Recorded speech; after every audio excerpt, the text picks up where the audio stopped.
Oh, let's just check. This is going on. This is also working. And of course this. Hello everyone. I hope you had an amazing day. Since most of you can already see it through the title, we are going to check out Lorwyn cards. So that was not the site I wanted to go for. Let's see. Yeah, here we are. Products, Lorwyn, very nice. In English. Where do we have it? Oh wait, my camera is on the wrong one. No. Hello everyone. Here we are. Alright, I'll check how the cards are being showed. And then I will adjust my camera maybe. Probably. So let's go. Mythic rares. I actually didn't know that the art cards itself can be very rare and very desirable. I did see that Final Fantasy had some very crazy money for the artworks, but maybe in Lorwyn there will also be quite the big demand for these ones. Okay, so rarity we do have, treatment. Oh.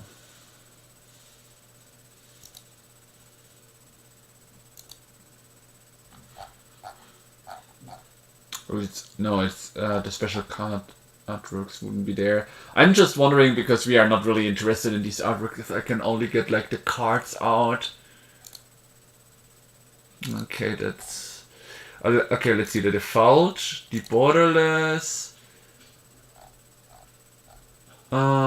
This fracture foil, showcase, full art, extended art. Ah, there's the art card. Okay. Yeah, now we have all of them, I think. Yeah, looking great. Alright.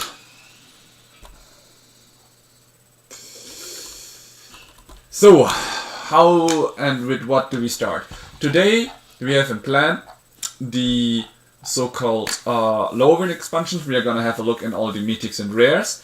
And for the case we find the time and the enjoyment of it, we will be showing it to like, we will also maybe go through some uncommons or just decide to do some MTG arena in between. So it all depends on how much you like it or not. The content today. In any case, let's check the cards. Let me just see. Okay, no, I cannot really do it, and I think it might be better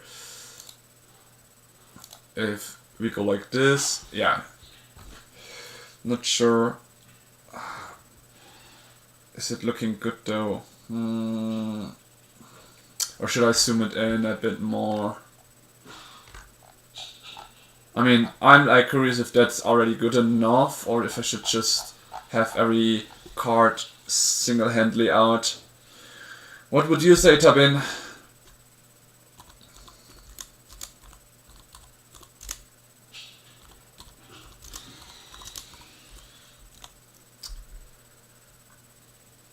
You think it's fine? Alright. I will just try to... Like, if I look in my mirror, it does seem small, but if I go bigger, then we will have like... Oh, wait. Does still work. Is 3 cards good enough? Let me just see. Nah, okay, 2 cards is definitely too big. Let's go like this. Alright. Here we start. Let's start with the Planeswalker of the set. Ajani, Outland Camperon. For 3 mana, 3 loyalty, which means you will probably never be able to use the ultimate unless you're pretty lucky that the enemy cannot get through your board, like if you have a lot of creatures and everything. So that's that. Then we have the +1 ability to create a token to protect it. -2 deals 4 damage to tapped creature. And the -8, look at the top X cards of the library, where X is your life total. You may put any number of non-land permanents with mana value 3 or less from... Honestly thinking, for the draft, like if you do anything drafting related, Ajani will be valuable. As in Planeswalker, out of the set and all, with all of he does, there have been better and crazier Ajanis. So, in my view, the Ajani will probably not see any play in any formats. Even outside of the 1v1s, like let's say in any kind of... what is the best word to define it? In any kind of token deck, he could find options, but I think he's just way too weak. Like, his text itself is also making it quite hard for it to be played somewhere. Like, here it says, look at the top X cards of the library, where X is your life total. You may put any number of non-land permanent cards with mana value 3 or less from among them onto the battlefield, which means it would allow you to play any kind of other things, but the set value is on 3, right? So, in a life game deck where you play with Planeswalkers, maybe it's good, but I would be not looking onto that card. It doesn't seem that good for me. It's probably really only good in limited format, like when you draft and want to make sure you win and get some trophies by winning a lot of drafts game. You will need it, else this is pretty much not such a good mythic card. As for Curious Colossus, this creature will be a very nice and key card in 1v1s. Because in 1v1s, if you choose and only have one opponent, you make them lose all abilities, become cowards, and base power 1/1. So honestly, it could be good in every kind of format. So Curious Colossus will be a very, very good card. The thing is, what we had all the time with all the other sets before, Lorwyn Eclipsed and with all the Avatar sets and everything, they printed a lot of creatures, legendary creatures. So what is the issue with legendary creatures? Generally, their abilities might be good and strong, and they can be very, very powerful. But if we are looking at something specifically, like if you're looking, for example, onto Erdu with legendary creature, the issue with the legendary is you can only have one of them. Which you think, well, in Commander it's not an issue. Well, what do you say about any decks that copy creatures? What do you say about any mixed breeds or anything like that, right? Which means this creature is because of that very strong, because in 1v1s, if you manage to get it onto the board, it's basically a win. Like, unless the enemy has a removal spell for it, he pretty much has nothing on the board to stop this creature at all. Like, the only thing that could somehow handle Curious Colossus would be counters. Then again, if you're thinking about this mechanic where you have blight counters, which means every creature your opponent has that had blight counters on it, when this creature enters, instantly dies. So in limited, it becomes now, because of the format we have right now, even stronger. In 1v1s, in a control deck for example, it becomes a fucking tough, big thing that you have to somehow get past, right? And even in Commander, there are some decks that could use it very well. Some copy effect, some effects that lets you blink, for example, making sure that the strongest enemy is having some issues playing his things and stuff and board, right? This Curious Colossus is a monster, so this is definitely a card you should watch out for. If you're interested in it, get it as early as you can. I hope it works well then. Hey, Too Hard to Think. I'm really happy to see you, because as much as I saw, I think that Slime is having a stream today as well. And I'm really happy that you decided to come to my stream. For those who don't know, the Slime, it's someone I actually had, I put all my viewers into that, into his stream. And he seems like a very supportive and cool other streamer from America. So if anyone in YouTube is watching and interested to support some more new streamers or building up streamers, check out that Slime. We will be doing a commander battle once my exams are over, so I hope you will also link in and check it out. In any case, that's all I have to say, so let's support each other, that Slime. So we were at Curious Colossus right now.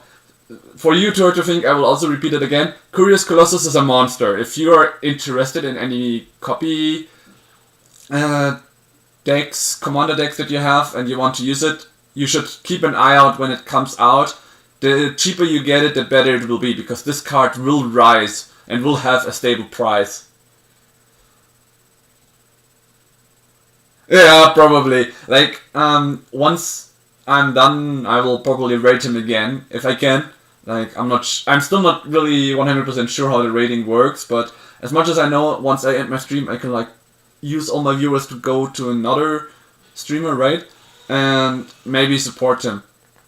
And he's a very cool streamer, so I'm definitely gonna try to support him. In any case, for you again, to think, Curious Colossus is a very strong card in every kind of format there is. In Limited, once you get it out, it's like basically a free win. In Limited is like the drafting format, just for those who don't know the words exactly. I'm just gonna repeat it once, so please always check the very first time, like from the beginning if you're a newcomer, so you get to know the words that I will be using throughout the stream. Then in decks where you have commander decks, where you have any kind of copy or flicker engine, making the biggest threat quite weak with this creature, will also be a great place and opportunity to play him. I could even imagine being in a fun deck where you're like, oh, this turn it's you, this turn it's you. Every turn you turn it around. And yeah, in Standard, it might see play in some control decks, because once you get it out, it will be like very hard for an opponent that plays some kind of combo, etc. decks, aggro decks or anything to get to you at some point. Like, I'm just thinking, if I were a red player, right, and a white player somehow manages to stall to play this card, all of my creatures loses all of their abilities, and my only removals I have is like shoot damage. So how am I gonna shoot damage? That cost me like a ton. Burst Lightning does even only 4 if you upgrade it for 5 mana. And then another 2 burn spells, bargain where you have to sacrifice something to get a truth.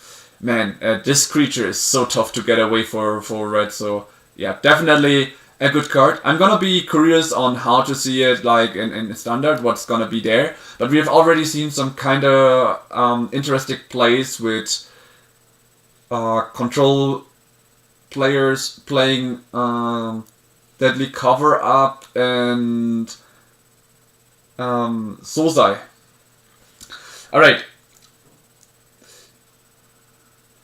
Yeah, you're right. Almost a full board wipe to her to think. I think it's not that strong against if they already have a bunch of +1 counters in them. Doesn't look like it removes those. Just makes power and toughness 1. Yeah.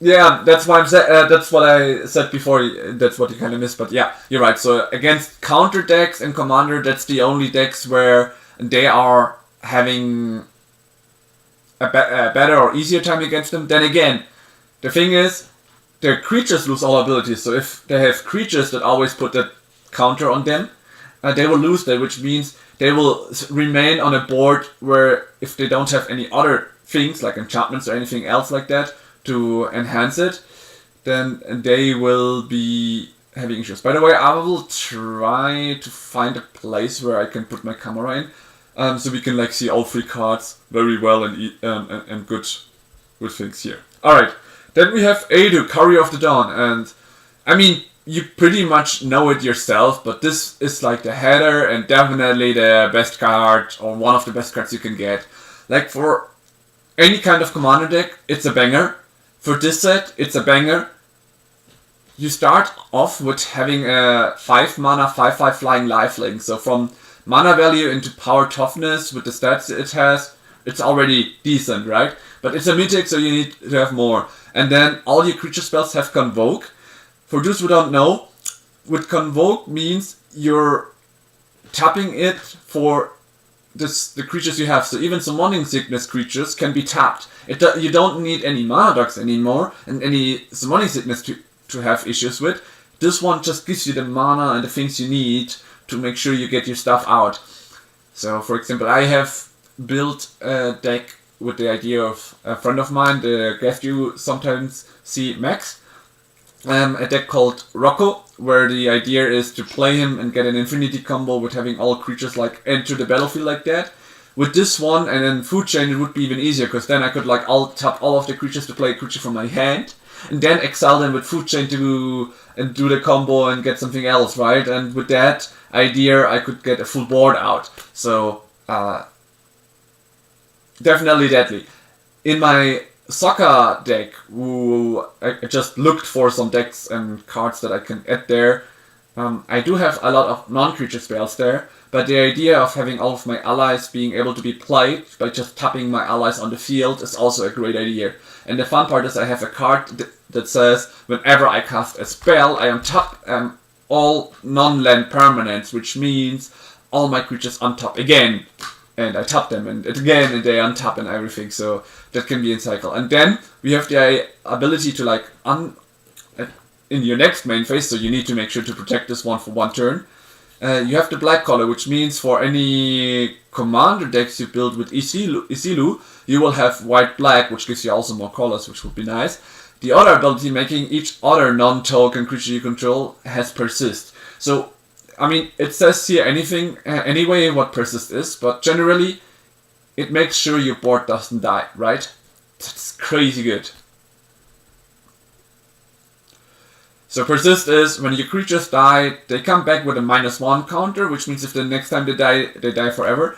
It's basically, if some know, the white moth that exists, like in that aspect just with a -1 counter, which means if you play any kind of white black deck that puts a lot of +1 counters, you can get rid of the persist counters and make your creatures undieable again. Which also means that every non-token creature you have has the ability to always come back, right? When they would be removed or killed. So it's very, very strong against players who try to get rid of your field with board wipes and everything, right? So definitely a good commander card. Probably will be worth quite a lot, since if it's a mythic, it's gonna be as rare as the Bechamel Cup or the One-Shitong. If you want to ask me how good it is for other formats, it depends. Like if you're a creature heavy deck, the ability to have the Convoke is definitely useful. Then again, we are currently in Standard, sadly, in a meta where control is more the place. Even with the reprints and uncommons here, we have a Spell Snare, which is right now even an active spell being used in Modern, which means it's definitely going to see play in Standard again. Making any kind of ramping or fast-going Truth deck quite hard, because a lot of players play control deck nowadays since we're in that meta. So I'm not sure how good it will be in Standard. As well as in Modern, it's hard to say. I don't really know much about like creature heavy decks and everything, but for Commander it will be like a very, very good card, so definitely will have a permanent value, just like stuff like Rhystic Study or anything like that. So it has a lot of, how to say it, synergies, and it with that chance of being able to like turn it around and then have all your creatures gain persist. Like, just imagine you have a creature that when it enters makes one of your creatures indestructible. You give this one indestructible because it doesn't exile, but it like turns around, gives your other creature that protects only this one creature the protection of persist, and with that you have like infinity loop where your board is like unkillable unless they exile your stuff, right? Then again, there isn't that many board wipes that have exile, and even if they have exile, it also hurts them a lot normally. Unless they are like a control player like I with my Stoller. And then it always hurts a lot to use a farewell to exile your Stoller as well. You probably know what I'm talking about, too hard to think. In any case, we are going for the next card, and yeah, I think I do need to zoom out here, because I didn't expect that this one would keep climbing down with the cards. Okay, I hope you still can see the cards very well. I did zoom out a bit, so we only have this now here. Oh no! Shit, don't know why, but it went up again. Okay, here. So here we go for the Morning Tides Light. I don't think it's the last one. I think we still have some special guest cards, but we'll cover that in a bit. For now, the last mythic card that we see in the normal artwork is a sorcery, 4 mana, exile any number of target creatures at the beginning of the next end step, return those creatures to the battlefield, tapped under their owner's control. Until your next turn, prevent all damage that would be dealt to you. So it is in a way a board wipe, which also allows you to have the enter the battlefield effects again. This also makes things like rot mechanics or any of your things or creatures that would be destroyed, like, okay, then again it's sorcery, so you cannot react to board wipes or anything, but generally it's very good in the current format we have, so this one will definitely see play in Standard. I could even imagine playing this in my Avatar deck, so like for 2 mana a Quantum Riddler, and then for 4 mana exiling my things and it's coming back. It prevents all damage, which is mean that it also helps you from getting any damage. So basically a better Avatar's Wrath for me right now, because it would trigger all of my enter the battlefield effects again, and the enemy creatures get tapped, which means if you have some kind of combo, for example like Frostcliff Siege, where you can give your creatures haste, you can even remove the creatures from the enemy. Oh wait, at the beginning of the next end step they enter. Never mind, I take the last one back. Their Avatar Wrath is definitely better in my view, but the prevent all damage that would be dealt to you is really, really strong.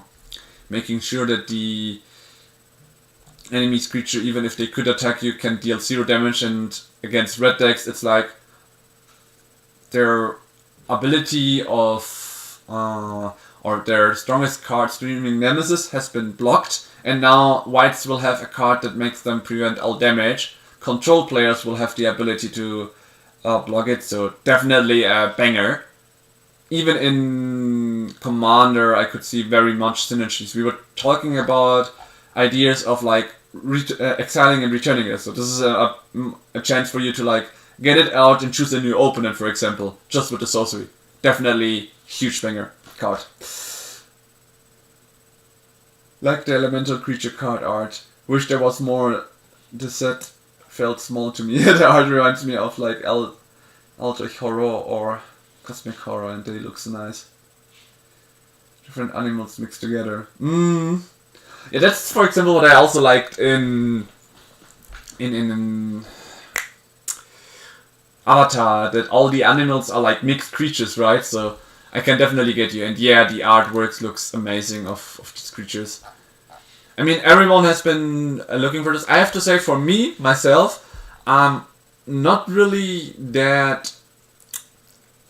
Like, for me, this artwork is not mine. Like, it is a very cool artwork for a fantasy and mystical team, if you want to say it.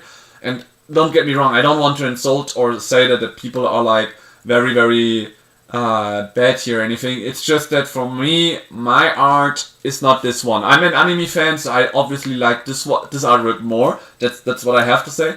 But for the team itself, it fits very well. Like, well, let's say for myself, I don't really like the artwork.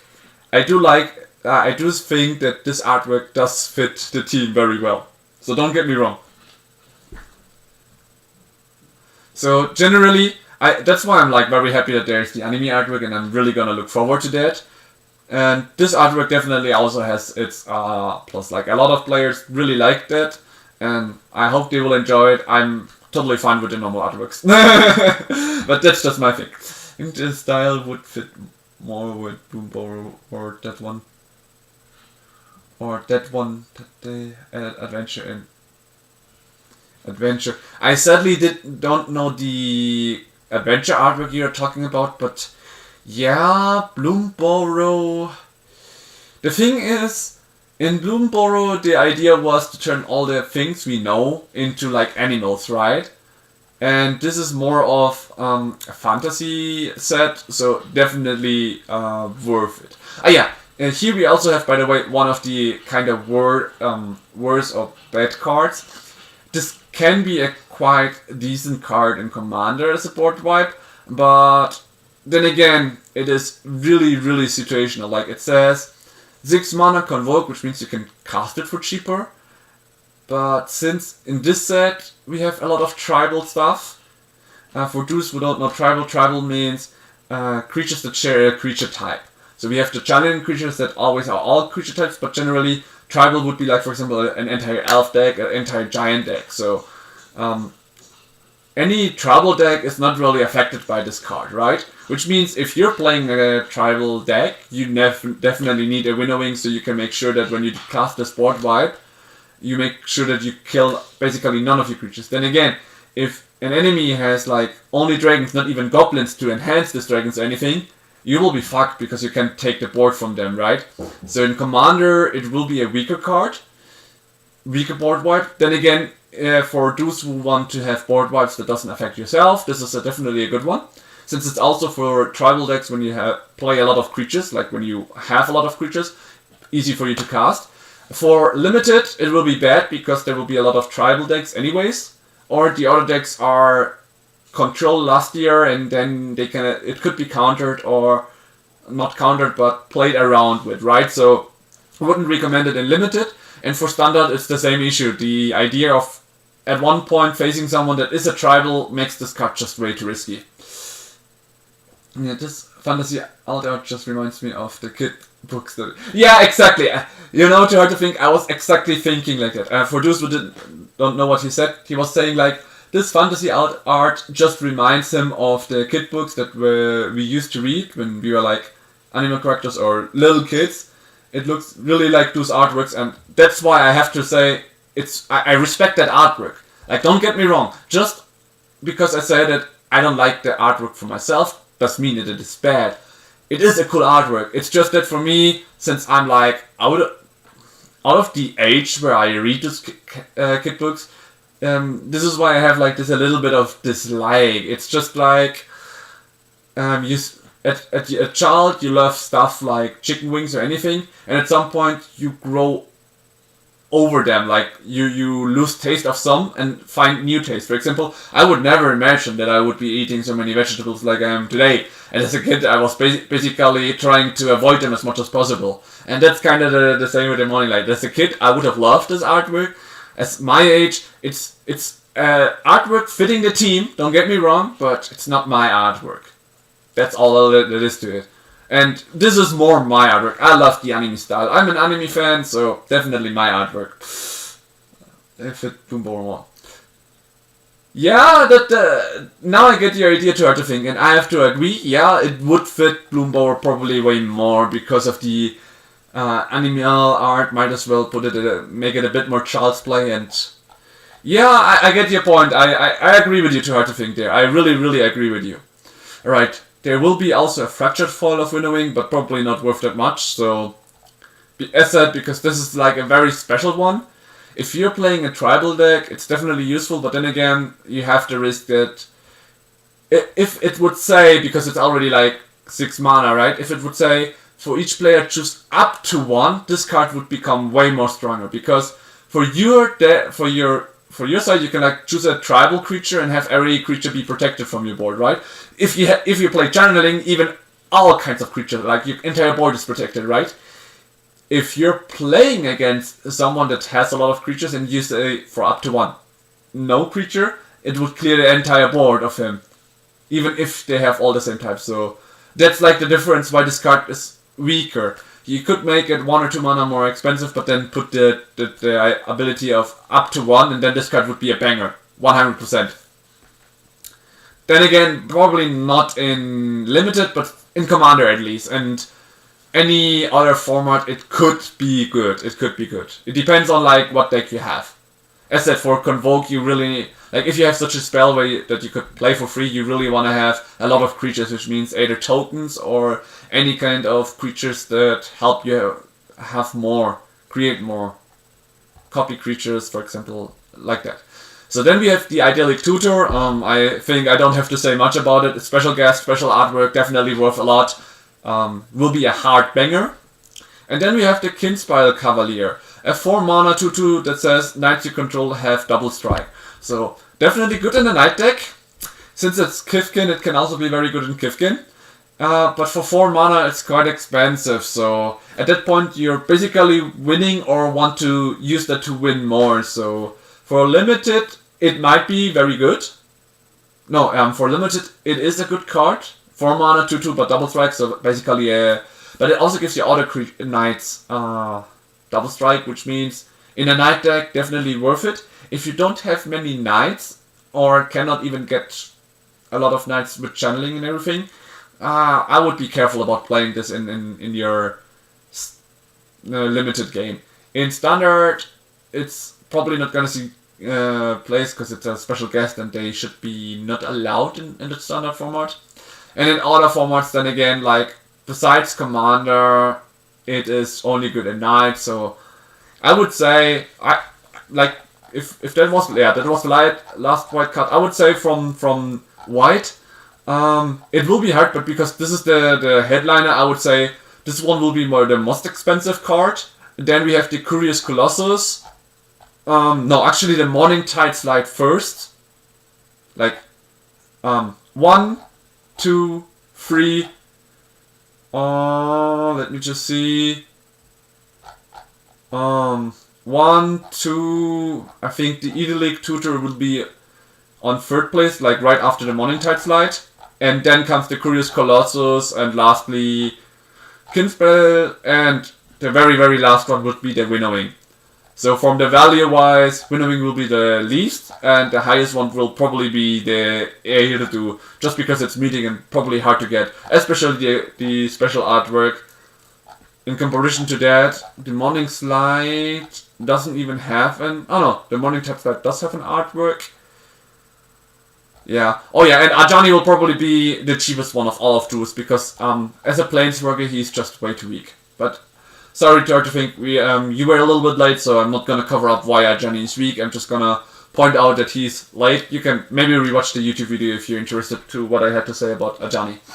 Alright, now we are going into blue, and I think we do have quite more cards here. So let's go from the beginning. We have Glenn, Elendra's Answer, a 4 mana instant spell that says it can be countered. So that already makes this card huge.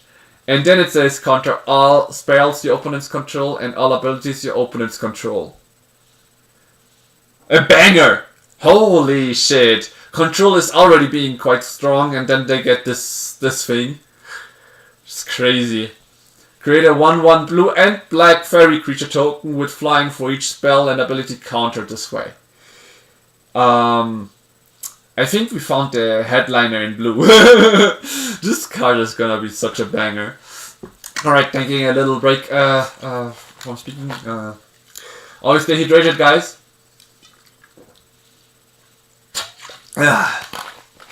Okay. So, why do I think that this card will be a banger? A spell that can be countered is always good.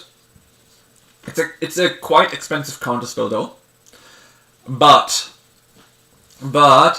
the chance to have like an opponent that tries to have a lot of in stack will be good. Like for any kind of big red decks, for example, it's a killer, because like I'm just thinking about, for example, the combination with the Fire Bending Student or the ability of Slick Show. Like you have let's say one of the mouse, a Slick Show, and then you start your first spell. You have 3 spells on the cast, which you counter all of them, And you get free 1/1 flying, so that means you can even block the Slick Show off while having only like one spell for 4 mana. You get free creatures and counter free cards. That's huge. So this is definitely a card for faster and stronger formats than standard. It's definitely also a good standard card, since it's a counter spell that can be countered. So you don't have to worry about how was it called? Banishing? No, the white-blue counter spell that we currently have in standard. Oh, I had it on my tongue once. I just ordered it. Maybe I do have it in my cards I said I've had. In German it's called Schluss mit den Lügen. Let me just think. Might be... No More Lies. Yeah, No More Lies it was. My bad. Sorry guys for leaving you hanging there. So No More Lies, definitely a spell that is completely useless against this card. So this card is definitely gonna be a banger. Huge one. Then we have Loch Mare, 2 mana 4/5 that enters with 3 -1 counters. So if you see this one for cheap, like I wouldn't buy it in the first week, but in the second week you should buy it as soon as you can, because this one is definitely gonna rise. I see now that the camera was a bit off. Now it should be better. Alright, then we have Loch Mare, a 2 mana 4/5 that enters with 3 -1 counters in it, which is normal. This is what this set does. So, and you can remove any kind of counter from this creature to draw a card. So, and for 3 mana, remove 2 counters from this creature, tap target creature, and put a stun counter on it. I mean, it has activated abilities, which makes it quite nice.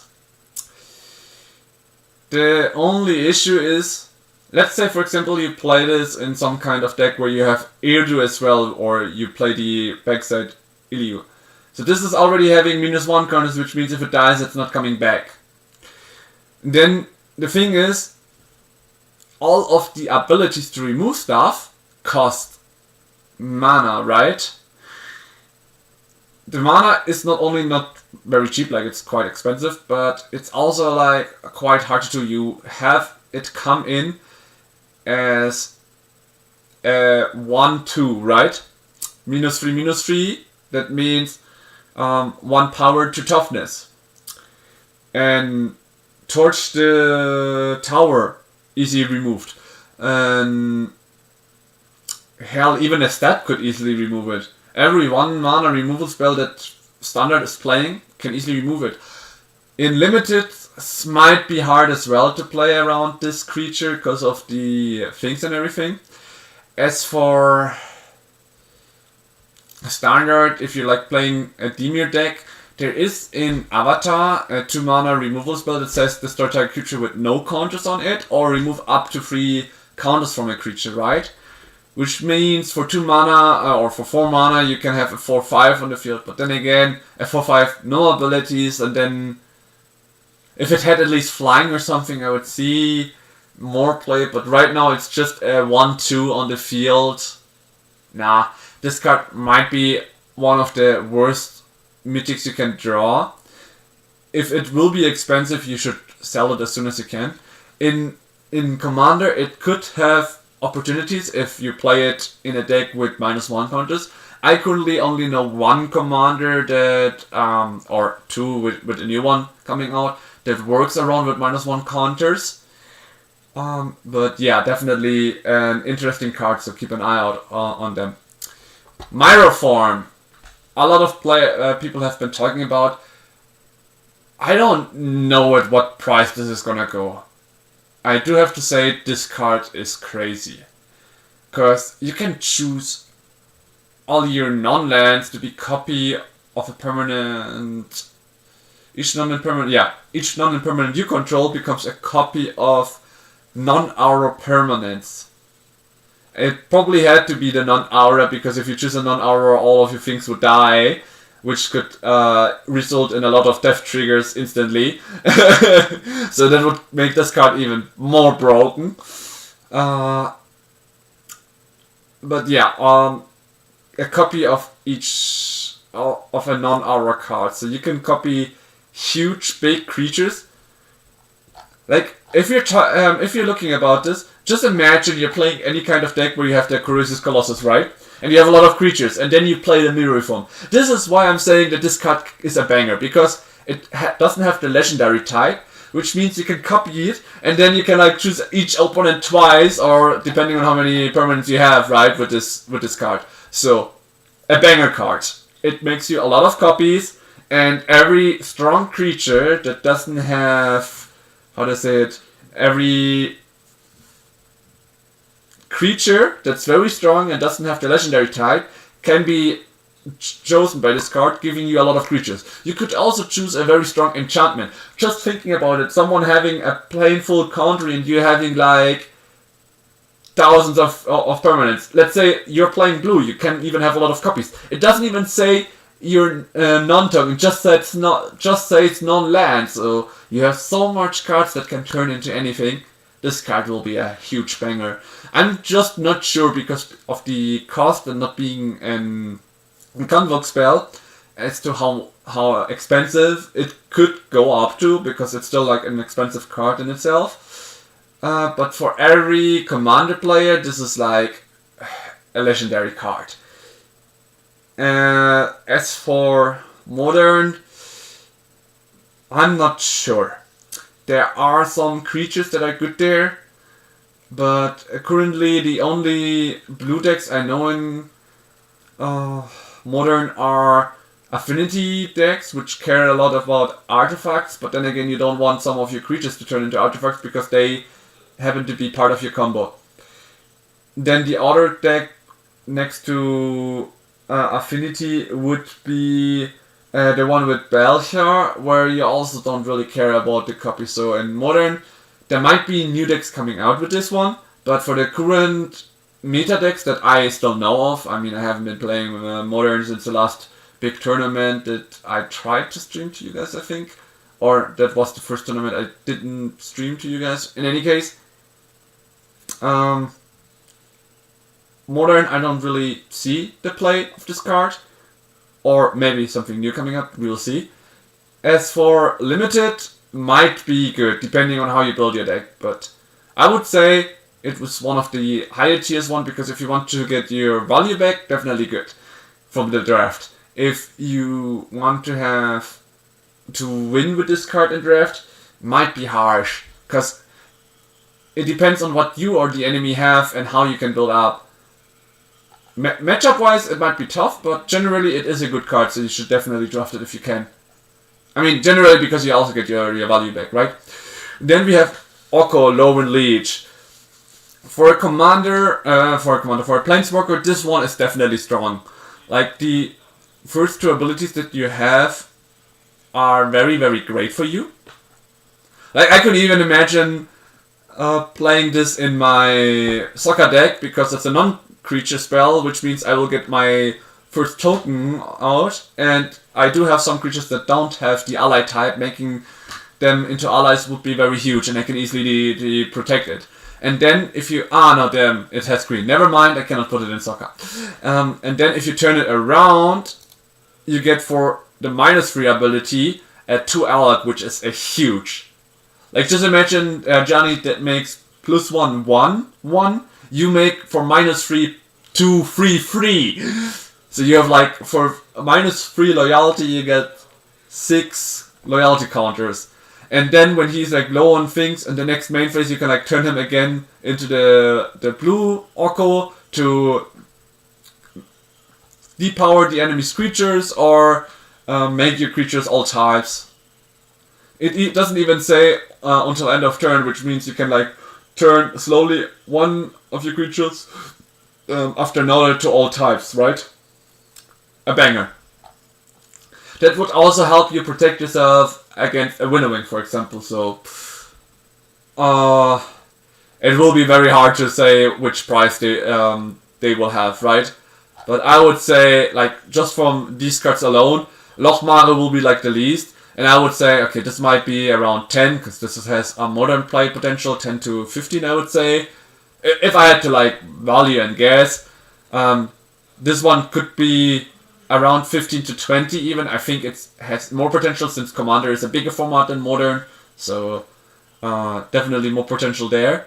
And Oko, because it can be played in quite a lot of decks, has also the value, should definitely be one of the a card as on the same value as Appa. It is cheaper, it has way more gain that you can have, so definitely a big banger. So then we have the Glen in the special artwork, which we don't really need to check again. Lochmare, Mirror Form. And now here we have, I think, this is why is there no normal form of this card? Weird. Glen Elendra, 3 mana, 3/4 flash flying. This creature enters with a -1/-1 counter on it. And for 2 mana, you remove a counter from this creature, counter target non-creature spell, its controller draws a card. Okay, first of all, we have to think about it. If we're playing blue, and you have this creature out, having just a creature that can work as a non-creature spell, well, it does give the enemy the ability to draw a card, making sure, like, for example, that you have a board full of fairies, and you can protect it for just 2 mana, is huge. Thinking about that this set has a lot of blight counters, which means you can like reset those -1 counters, is huge. And in comparison to like Lochmare, this creature enters with 3 toughness, which makes it also a little bit harder for some of the enemies to remove. If you're thinking about Lesson being quite strong currently, this one will be not removable by Lessons.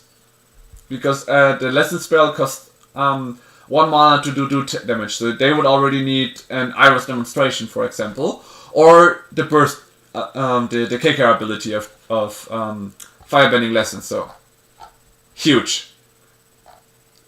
For limited, huge. For standard, huge. Very, very huge.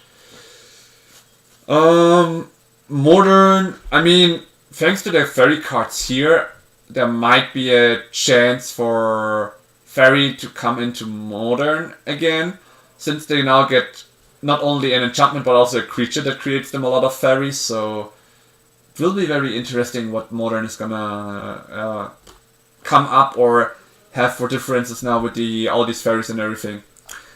But that's for another time. So, and we have Harmonized Crescendo. I'm really curious why they aren't being showed here in the default artwork, but at least we see them in the special artwork, so...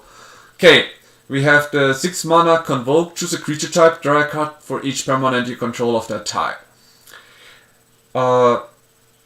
Huge banger. Good in tribal decks.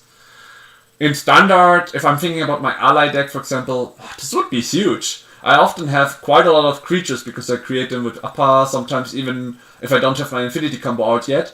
So being able to tap them all for drawing then cards for them, insane. This is exactly what I could need right now to enhance my deck a bit more, because my drawing has been low, which is probably the reason why against some of the control decks I might struggle. Yeah. Alright. So, this will also be one of the more expensive one. Especially since it has 3 different artworks, meaning the normal artwork will probably be the cheapest, but these 2 will be skyrocketing. Okay, then we have the special guest. A 4 mana 4/4 flash flying champion a fairy. When a fairy is champion with this creature, tap all lands target player controls. I'm not really sure what the champion mechanic is, because that's probably an old one. Here we also have the champion Merfolk. True, we do not have that many Merfolks here. Were there really no Merfolk here? Did I maybe do a mistake in my... let's just put these as well. Maybe I did miss some cards. We'll see about that in a bit. Okay, in white I didn't. No, I still am not seeing the other versions. Oh well, alright, we will check that in a bit, if anything. You know what, maybe I will just put the filters out. And we will see, and we'll just skip the extended artwork cards, the art cards, I mean.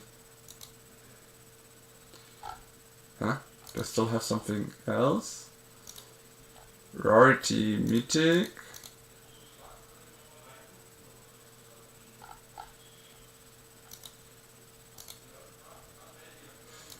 do I have to put in everything then? It's just the art card I don't really need.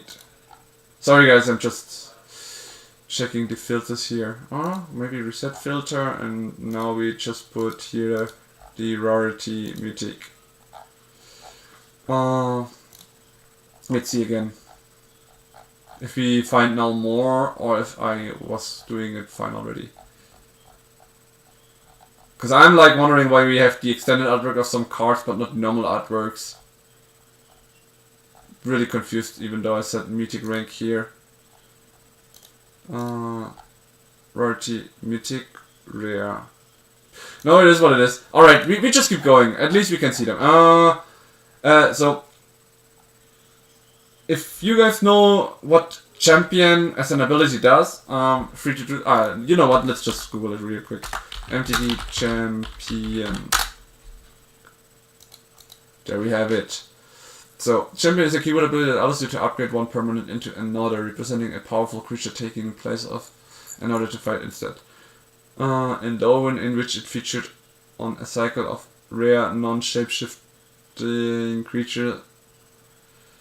Champion represents the triggered abilities. Common champion and object means when this permanent enters, sacrifice it unless you exile another object you control. And like let's say fairy. Champion and fairy means when this permanent enters, sacrifice it unless you exile another fairy you control. When this permanent leaves the battlefield, return the exiled card to the battlefield under its own control. The two abilities represent the champion are linked. Linked abilities. A permanent is championed by another permanent if the latter exiles the former as the direct result of a champion ability. So probably meaning that one creature will have both abilities, but let's see. Okay, now when this creature enters the battlefield, sacrifice it unless you exile another Kifkin you control. When this leaves the battlefield, that card returns to the battlefield.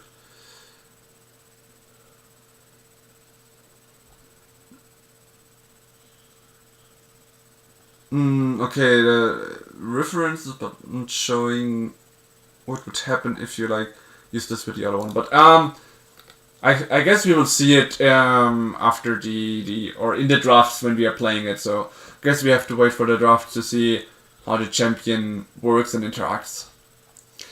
When this creature deals common damage to play, you may sacrifice a Murphic if you do take an extra. Okay, this one is a crazy reprint, even though it is expensive, but for commander like crazy. And Mistbind Clique.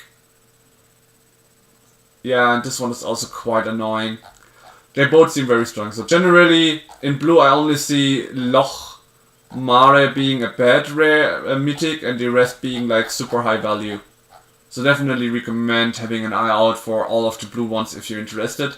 The moment they are cheap, you should head out and purchase as much as you can from them.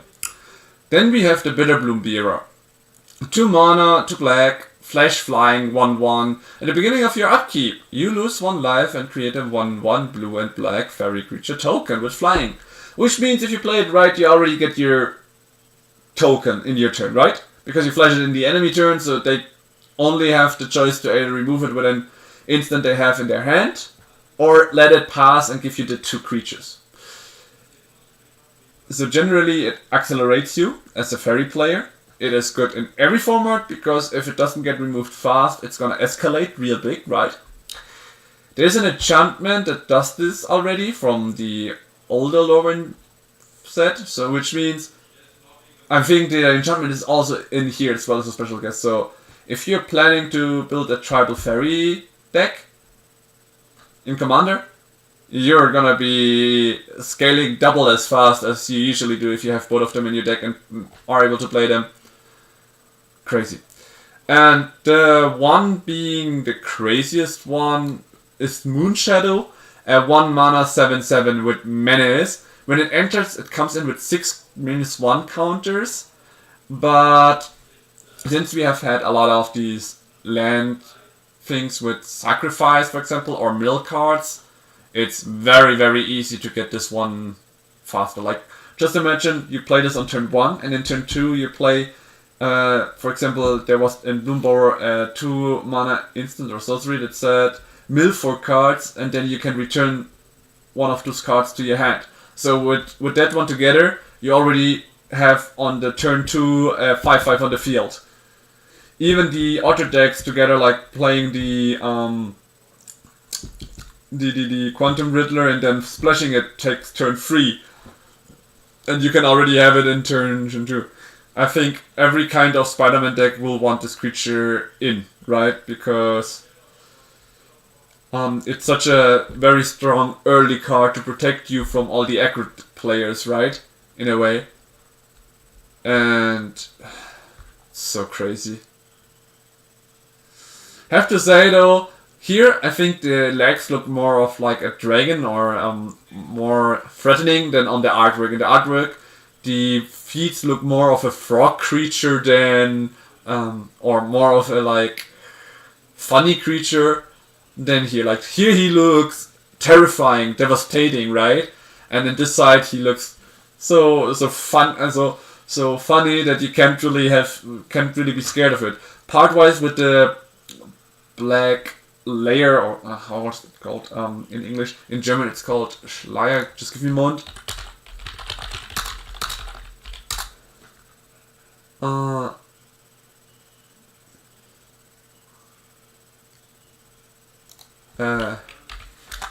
Schleier. Veil. With its veil, it's looking even quite harmonizing, quite decent, not representing the threat he actually is.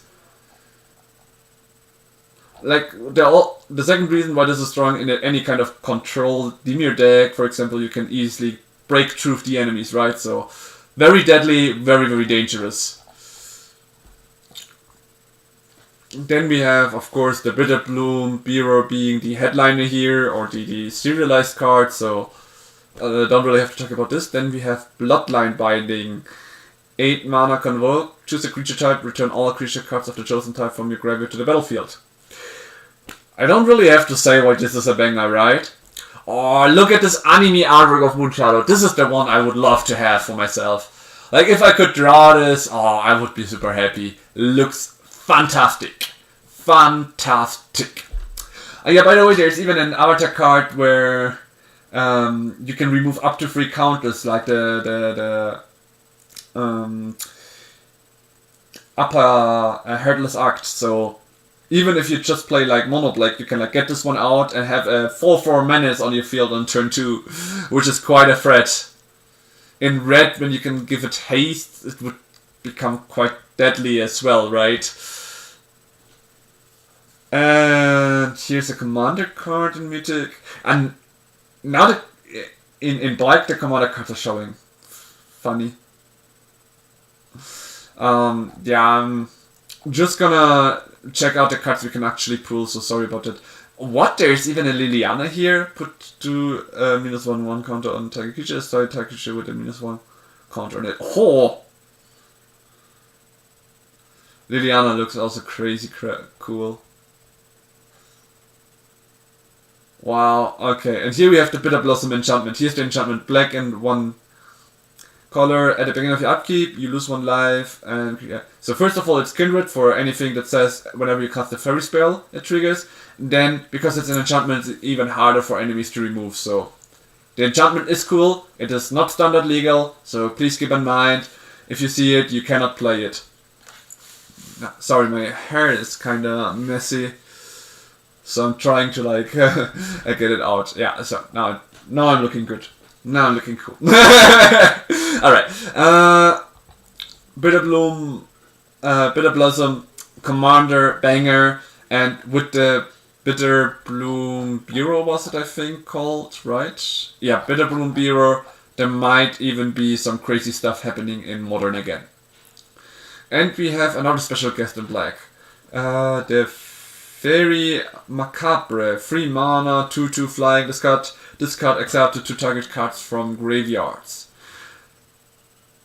Okay, this is gonna be huge. Modern will be a big threat now with these cards being reprinted and all. Huge, yikes. Okay, we are coming to red, and I think red is quite interesting. So we have Meek Attack. That is in a way, a weaker form of sneak attack, as someone knows it from Commander. For Commander, it will be huge because you get a creature on the field with haste that can attack and all. So, if you're thinking about, should I or shouldn't I?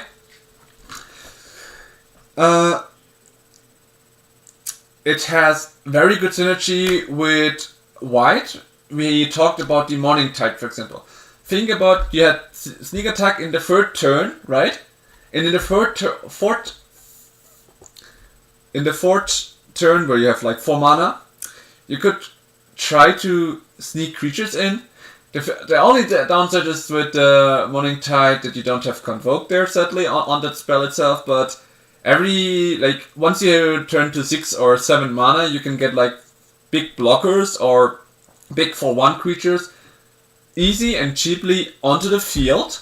And if you then play a Flicker, they stay forever, right?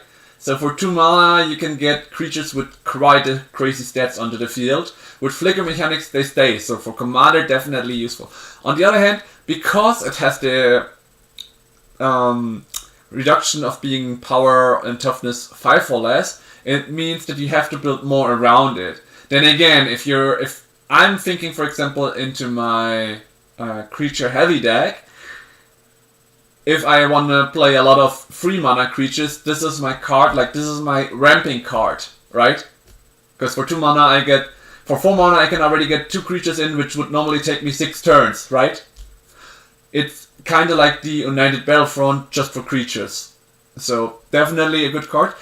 In Limited, it depends on the creatures. Like, you have to build around it, as said. Which means if you get it first, it's easier to build around it. If you get it in the middle and you don't have already taken quite the good creatures, like, it only works if you have 3 or 4 creatures with mana value 3 or 4 or higher that have quite a weird stats, which I don't really know what there is in Standard and Limited for options. If you're looking for the usuals, like, if you're looking, for example, at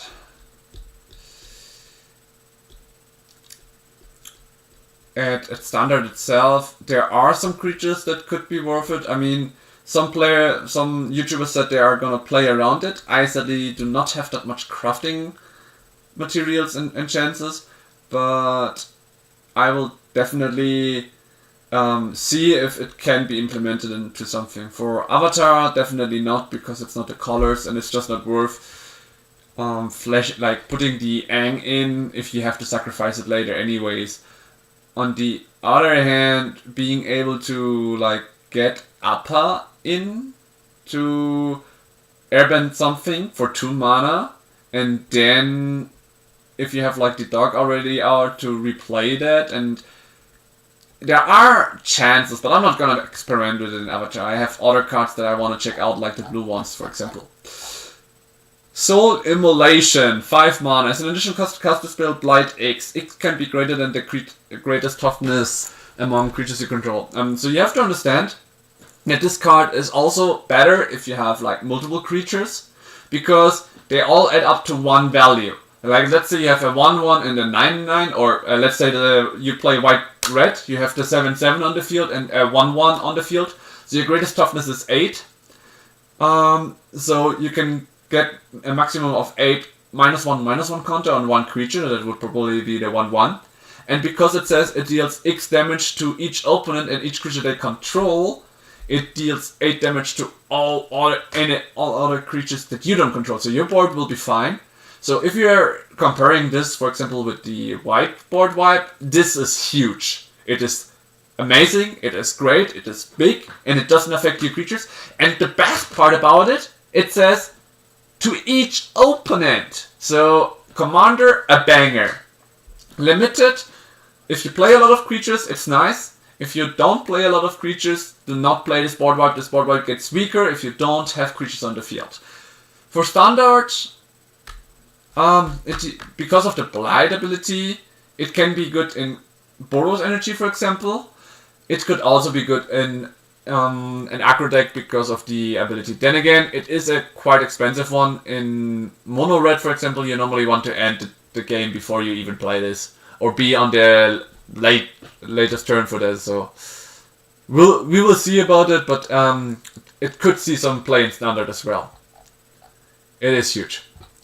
Spine Rock Tyrant, a 5 mana 6/6 flying Wither. Wither is also an old mechanic. Here it says this deals damage to creatures in the form of -1/-1 counters.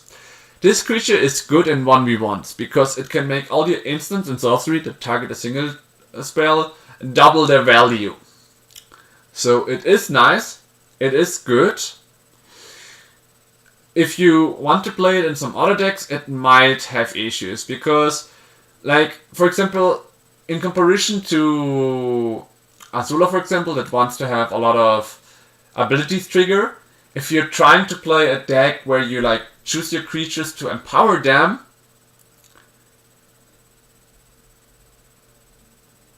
so like for single removal enhancer it might be nice. Any kind of spellcasting deck could use it in a way, but then again you need to have a lot of removal spells or single target spells like the fire, torch the tower, for example, or in white you have the get lost that you can copy, even though it destroys rather than just wither, but you get what I mean. So definitely has good value. It's a winner card in limited. It could be good in standard, but I don't think it will see much more play. Like in some decks that specialize in single targets, one definitely has a chance, an opportunity, but not like it's very conditional with its abilities and all, right? And we kind of see a dragon now in every set, which I like, obviously, but some of them just don't have it, and mostly they will be in red, and this is like probably the red dragon of this set, so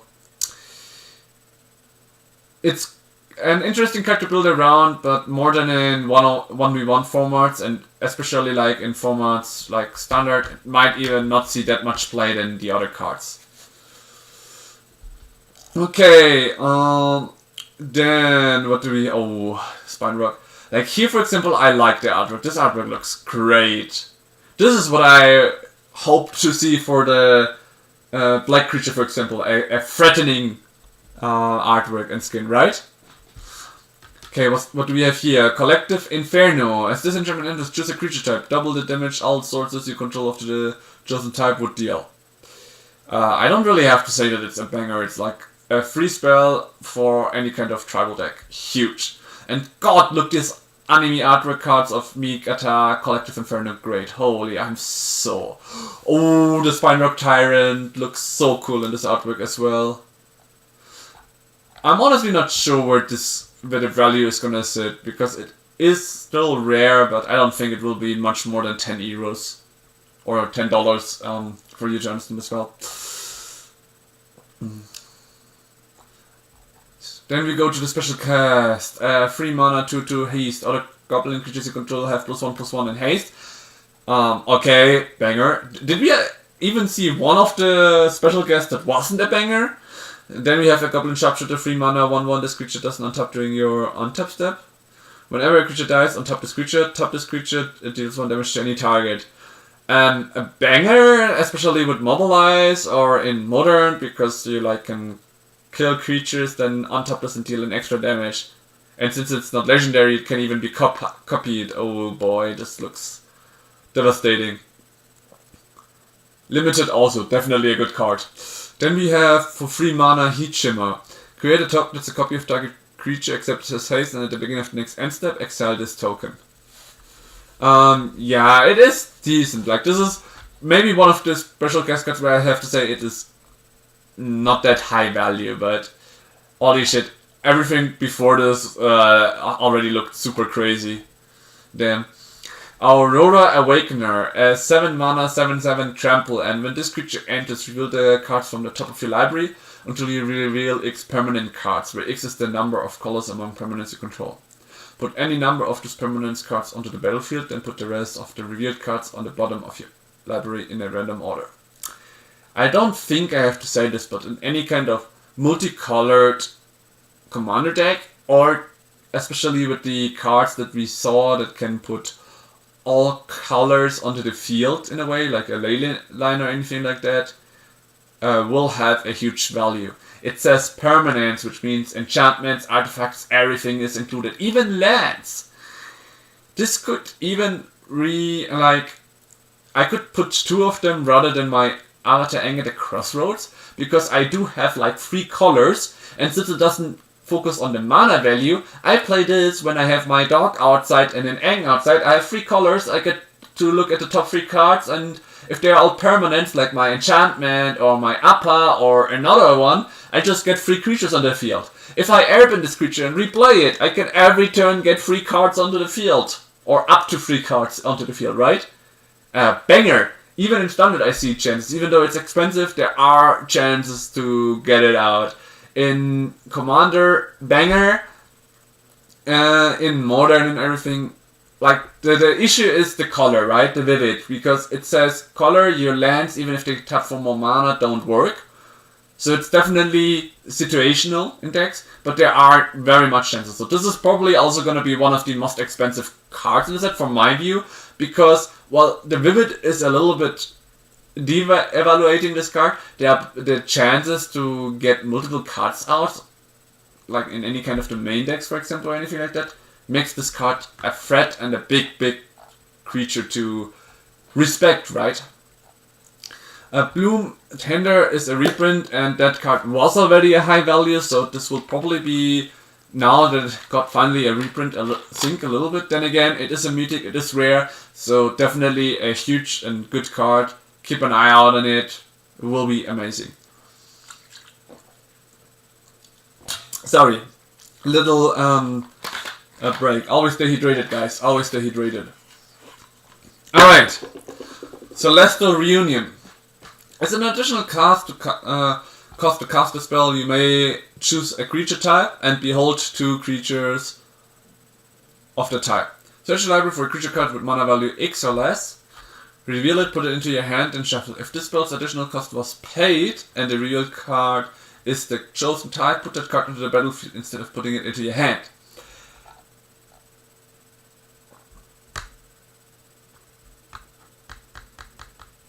So, I have to say, this is a little bit hard to say. Like, from what I heard from the Slime, because that Slime also had an eye out for this card especially, it is a decent card, but I don't, like, if we are looking about any kind of green tutors, there's Final Devastation, or all, like, even the most recent tutor, Nature's Rhythm, which makes you double cast it and already get it into the field.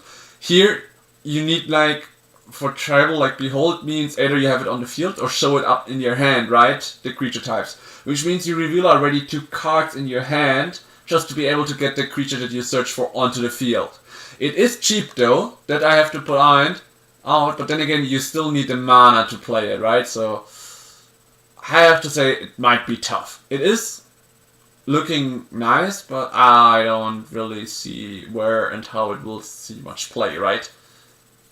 It is a good card, but I don't really see it hitting the value. Then again, for tribal, it is very nice searching for a card and putting it instant on the field. But yeah, I would say it is a quite good value. Like comparison to what we saw in some of the red or black cards for mythic value, it is still a good one. But I would be careful. If you have a chance to get it off for quite a good price, you should get it off, because there are better tutor cards that you can find that don't have the value. Like, let's say you just came out of a board wipe, you draw this, and you have to spend like all your mana just to get a creature onto your hand that could help you, but you cannot play it because you don't have the mana to play that creature anymore, right? Is the thing. And because of the board wipe, since you're a creature heavy deck, like that's normally for, that's also like the limit is also to be on a tribal deck, makes it, if you're playing like allies or elves or anything like that, means if you played all your elves before, then they got rid by a board wipe and you don't have anyone on the field and anything on the hand anymore, you basically have to search for another elf from your deck into your hand and hope that you have enough mana to play it out if it can help you recover, right? So I don't see the big value. In Nature's Rhythm, for example, while it does cost 1 green more, you pay the X cost and you get it onto the field. Later on, you can even tap a strong creature and pay for green mana to replay that card and search again for your library and bring it onto the field. And then the next fact or weakness is the sorcery, which means if the creature doesn't even have haste, it cannot even attack on the first turn, right? So, I would be careful about that one. That one could sink in price. If you're interested in having it for a tribal deck to save someone, this could be a future budget card. Don't pay the overpriced price. And if you're very, very interested, I would say not in this week, but in the coming week, right after the first week, try to purchase it then when it's like in the lowest. It might even go lower than that, but if you want to be safe to get it for a good price, purchase it at that time. If you have it, sell it as soon as you can. Try to get a good value out of this one. Okay, here we have the special artworks of the Bloom Tender. It's so funny how different this Bloom Tender looks here, and then here she looks way older than in this first artwork. I have to say, if I were to choose an artwork, I would like this artwork more, even though it's not as like graphic wise and looking wise as good as this one. But I like the form and the version of that Bloom Tender. Yeah, I like this Bloom Tender more than this one. Do you like this one more, to think? This version?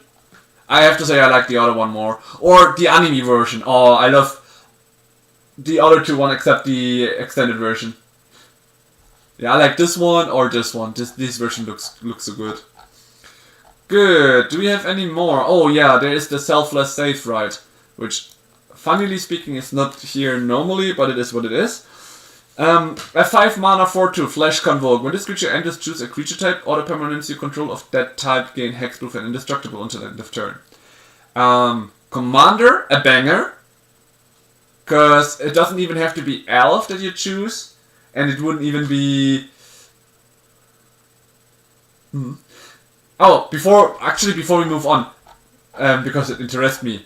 Do you like this artwork, to think, or are you with me that this artwork is like the less likely or the worst of those 3 artworks we saw?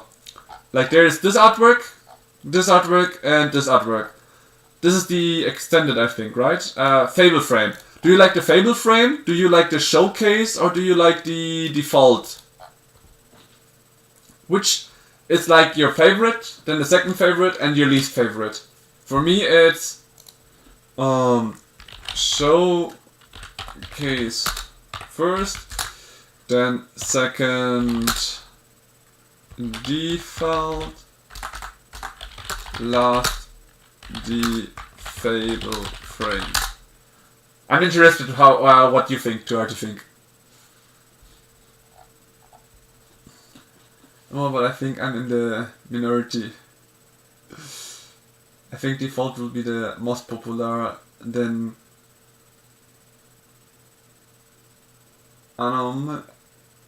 then the older looking one. So you like the default one more, okay. Interesting. The anime, then the older looking one, yeah. I personally also think like the other 2 artworks look better, and then again, because it's a bit more scarce and rare, this one will definitely be one of the things to keep out for, to look out for. Like people will like it will still have quite a good value, right?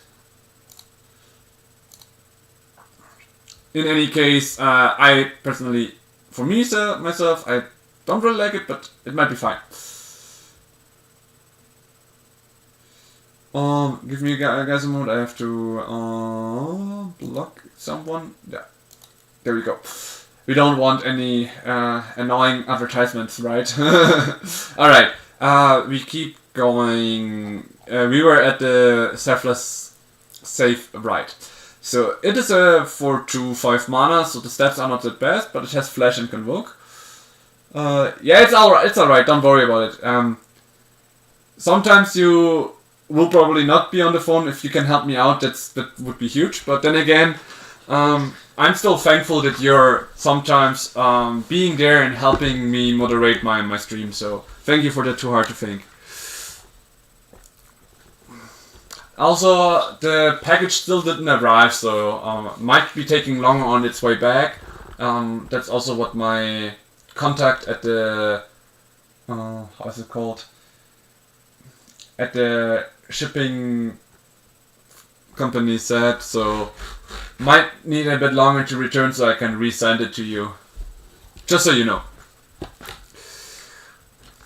Since for yeah, they said that it hasn't arrived yet, so I would have resent it to you once I had it, but I still don't have it, so I'm like really confused where it is. Alright, but that's a thematic for another time. We come to Selfless Safe, right? Flash Convoke, I think this is gonna be a very cool card, because this is now a creature that can protect your board. If I'm thinking this is exactly one of the cards that I could need for my Rocco deck to protect my board, right? Because it just says when it enters, it doesn't have to be cast or anything, so it can really good and easy protect my board. Well, then there is the issue that it's only with tribal, so I would say that will have a decent value of 1 to 3 euros maybe, or dollars. So it will have a decent value, but it probably is a card that you should keep an eye out. It might be weak. There are other creatures and stuff that say when they enter that they protect your entire board, exile them and everything. So for limited, it is a nice card. Then again, in limited, we do not have that many board wipes. We have 2. One of them not even really troubling you. The other one is game ender, we already know. Do they at least know where it's at? I remember when I called, they say it's still traveling and wouldn't tell me where it is. That's the thing, like, I cannot find it with the tracking code, and I just have my contact saying that it takes a while longer to return. Since the moment it was sent it back from the USA to Germany, or should be on its way back, I have no idea where it is.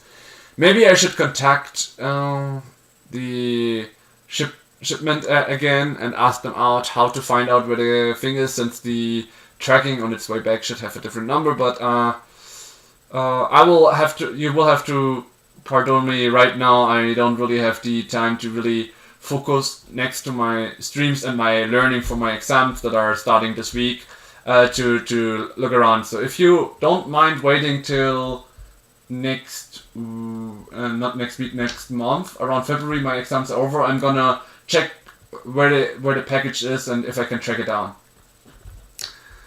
For those who are wondering why we are talking about the package, Too Hard to Think did win something in our last giveaway. Actually, a bunch of cards. How many packs did we open for you? I think around 20 packs we opened for him. And they were all on the way back. So for the future, I might have to change it. But for this giveaway, you will still get an entire pack. So for everyone who participates, please be there on Sunday. You might have the chance to at least win one pack, if not even more. It's all cleared after that. Yeah, exactly. You got almost half the set and quite a good value. You got quite a lot of overlords and everything. Okay. True. This commander has the endurance reprint. So crazy. I still hate that they are not showing all mythic cards or just part of them. Then again, it is working. Oh, what? Titan of Industry was actually an elemental? I didn't know. This is from Campena. This is actually one of the, not the newest new, but quite new one. Considering there are cards from over ages ago that haven't had any reprints since then. But yeah, okay, we are coming to the special guest. We have the Devoted Druid, a 2-mana 0/2 for tap at green and put a minus counter on this creature on top this creature. Considering that there's the blight mechanic, this seems like very strong for limited as well. As for any other formats, well, I could see a value in other formats. Then again, in Modern, I know someone having a comment that says, as a plant, put a 0-1 counter. He starts with 0-5 toughness to untap it. So there's already a better card in Modern, so I don't think this will see much play there. But if you want to go for a cheaper version, this is a bit cheaper and works quite as good. You just have to keep in mind that it only works like 2 times.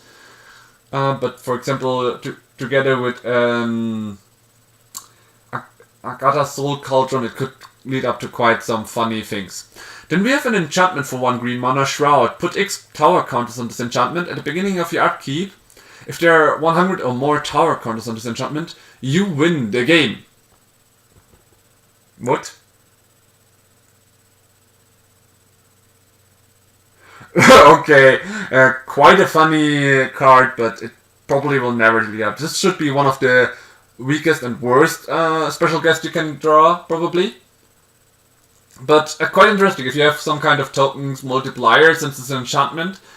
Like, if you're thinking about it, for example, mono black, or black generally, is focused around enchantment removal, and red is around artifact removal, which means this card is definitely a banger in such formats. Then again, limited, you can try, but you will never get it to 100. If you got some counter multiplier, like cards that say whenever you put counters on it, you can put double the counters on it.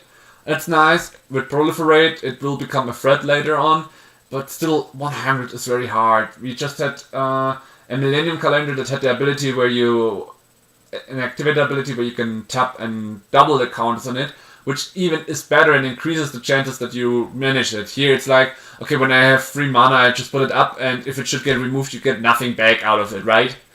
Just with the other card, but just so bad.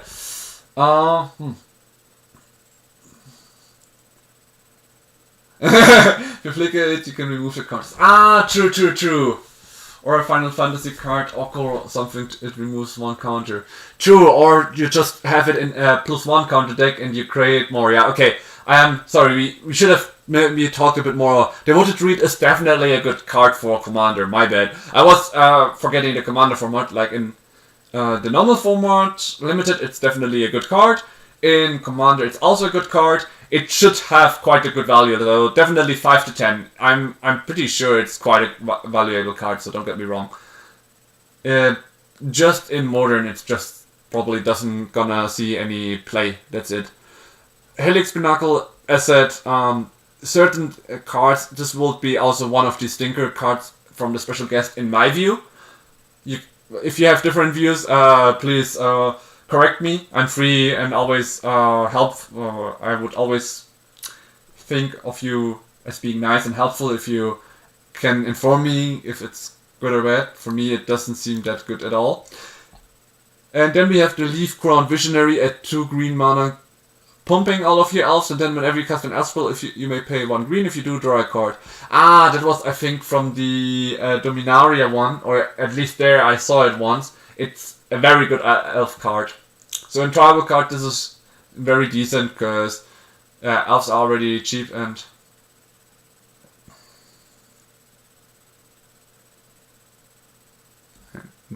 20. Wait.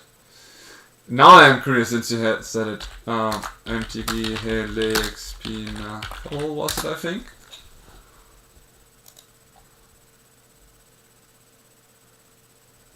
So it is actually worth a little bit, but then again, it is probably just worth because it's old, and as I thought, it was not that high valuable anyways. In any case, we still have one more. Regal Force, 7 mana. When this creature enters, draw a card for each green creature you control. Okay, this is a sick card. In mono-colored, this is like really good. You should definitely play this in Limited. Any other formats, it might be tough, but definitely check it out.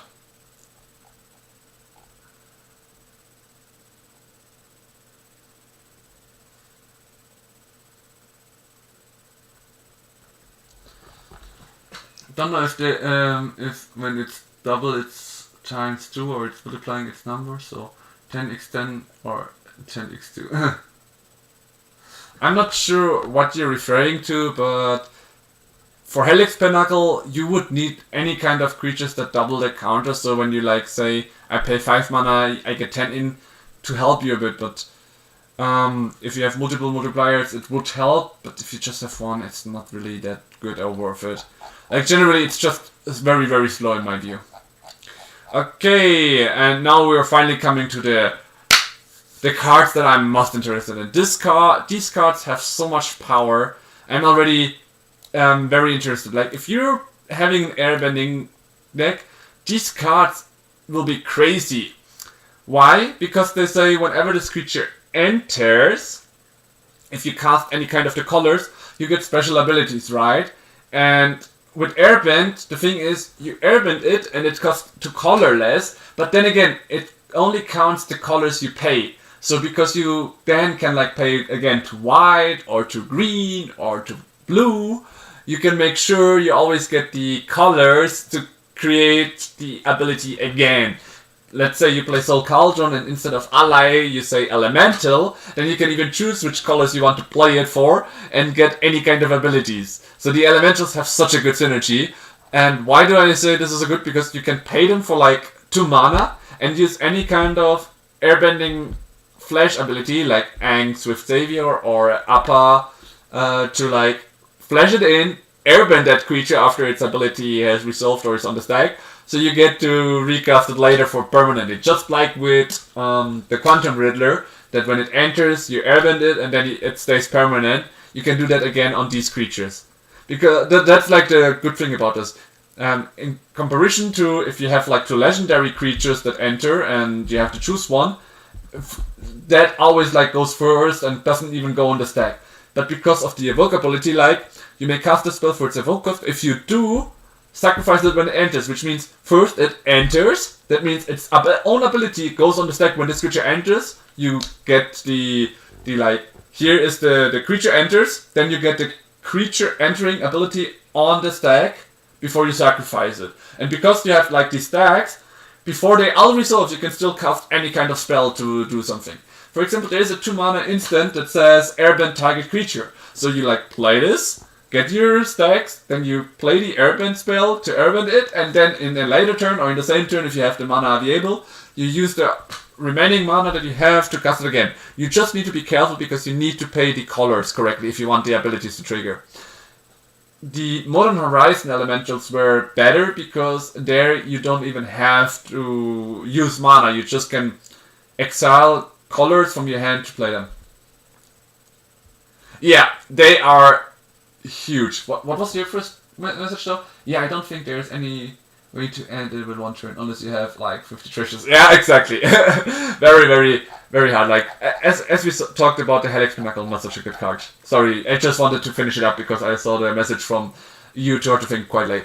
So generally there do seem to be quite some value. Like generally I do think they will have a huge impact in the standard format because everyone has like the double abilities. For Dimir, the seed could be very cool, especially because there's the splash card, right? So we were talking about some ways to cheat things in. So you can like pay either double blue or double black to get this creature out, and then use the splash ability to have it permanently on the field, a 5/5 for example. So in Dimir, the seed will see a lot of play. I 100% bet or at least in the blue-black one, because this one removes even a thing from the field, like put it back to the hand, which means again casting it and everything, right? Here the Catharsis gives you 2 1/1 tokens, which means this could also increase the value of Boros cards and Elspeth cards. Quite cool. And the other ability to creatures you control get +1 and gain haste until end of turn. Love it. Huge. These 2 are already quite strong. The double black was even here's the which is a non-link. The black one is even cool because as you can for double black just remove 1 card from his hand, right? That makes this card super hard to deal with. Like you can play it in turn 2 for double black just to see the hand and get rid of one of the biggest threat already.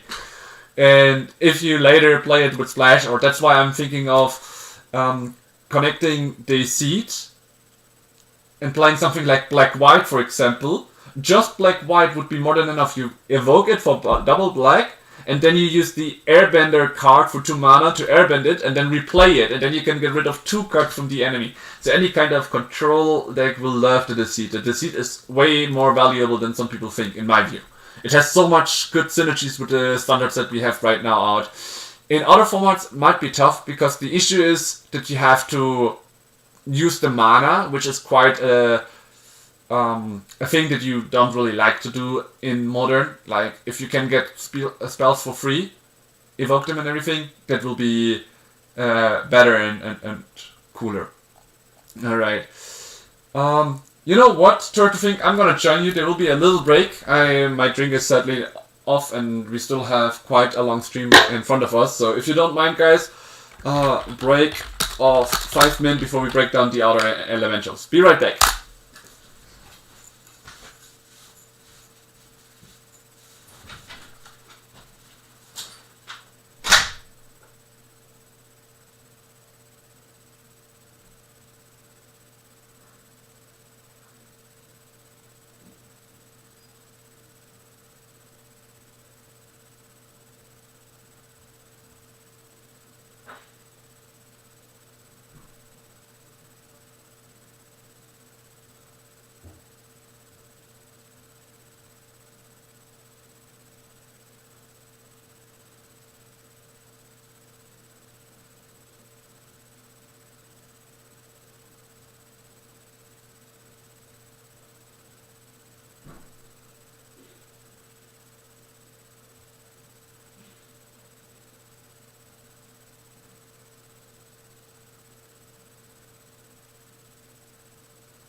Alright guys, I am back. I'm sorry.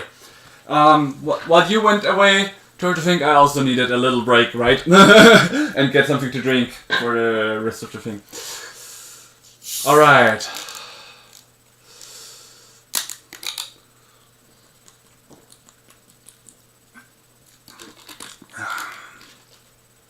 So,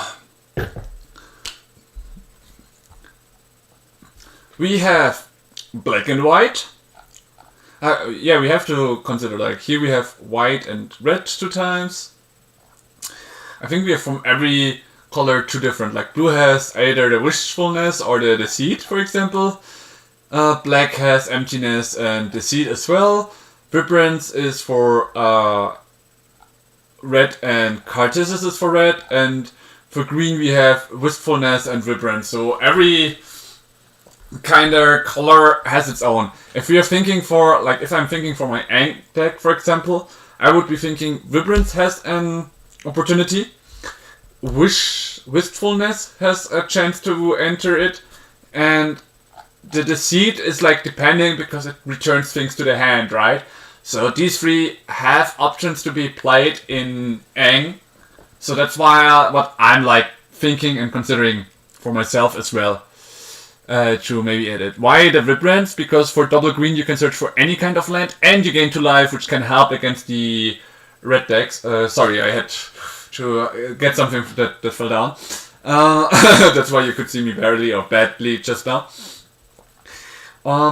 If we are looking for the value, I think like it just depends on what the players like and how many are gonna play. But I would say for all formats they have quite the value, and for the general look of it, I would say Wistfulness will be probably the highest value because it has so good adaptation in the current format of Standard.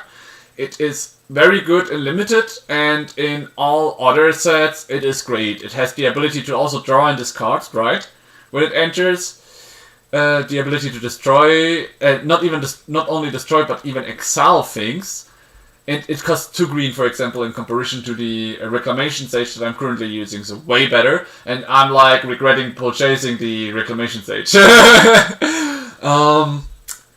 I think from all of them, this one is the best, because if you put it in a green or in a blue deck, it will always be great. Like any Simic deck will love it, any green one will love it for 2 mana, being able to remove any kind of artifacts and enchantments. We currently have the lessons being very strong. With this one, the lessons become weaker and weaker. Yeah, and you have always the option, if you play blue, to use it to draw. So if you're playing any kind of green deck where you're thinking I might need some draw, and you see what happens to this set right now, you definitely could think about putting blue in it. Like if you're green, especially because you can ramp a lot.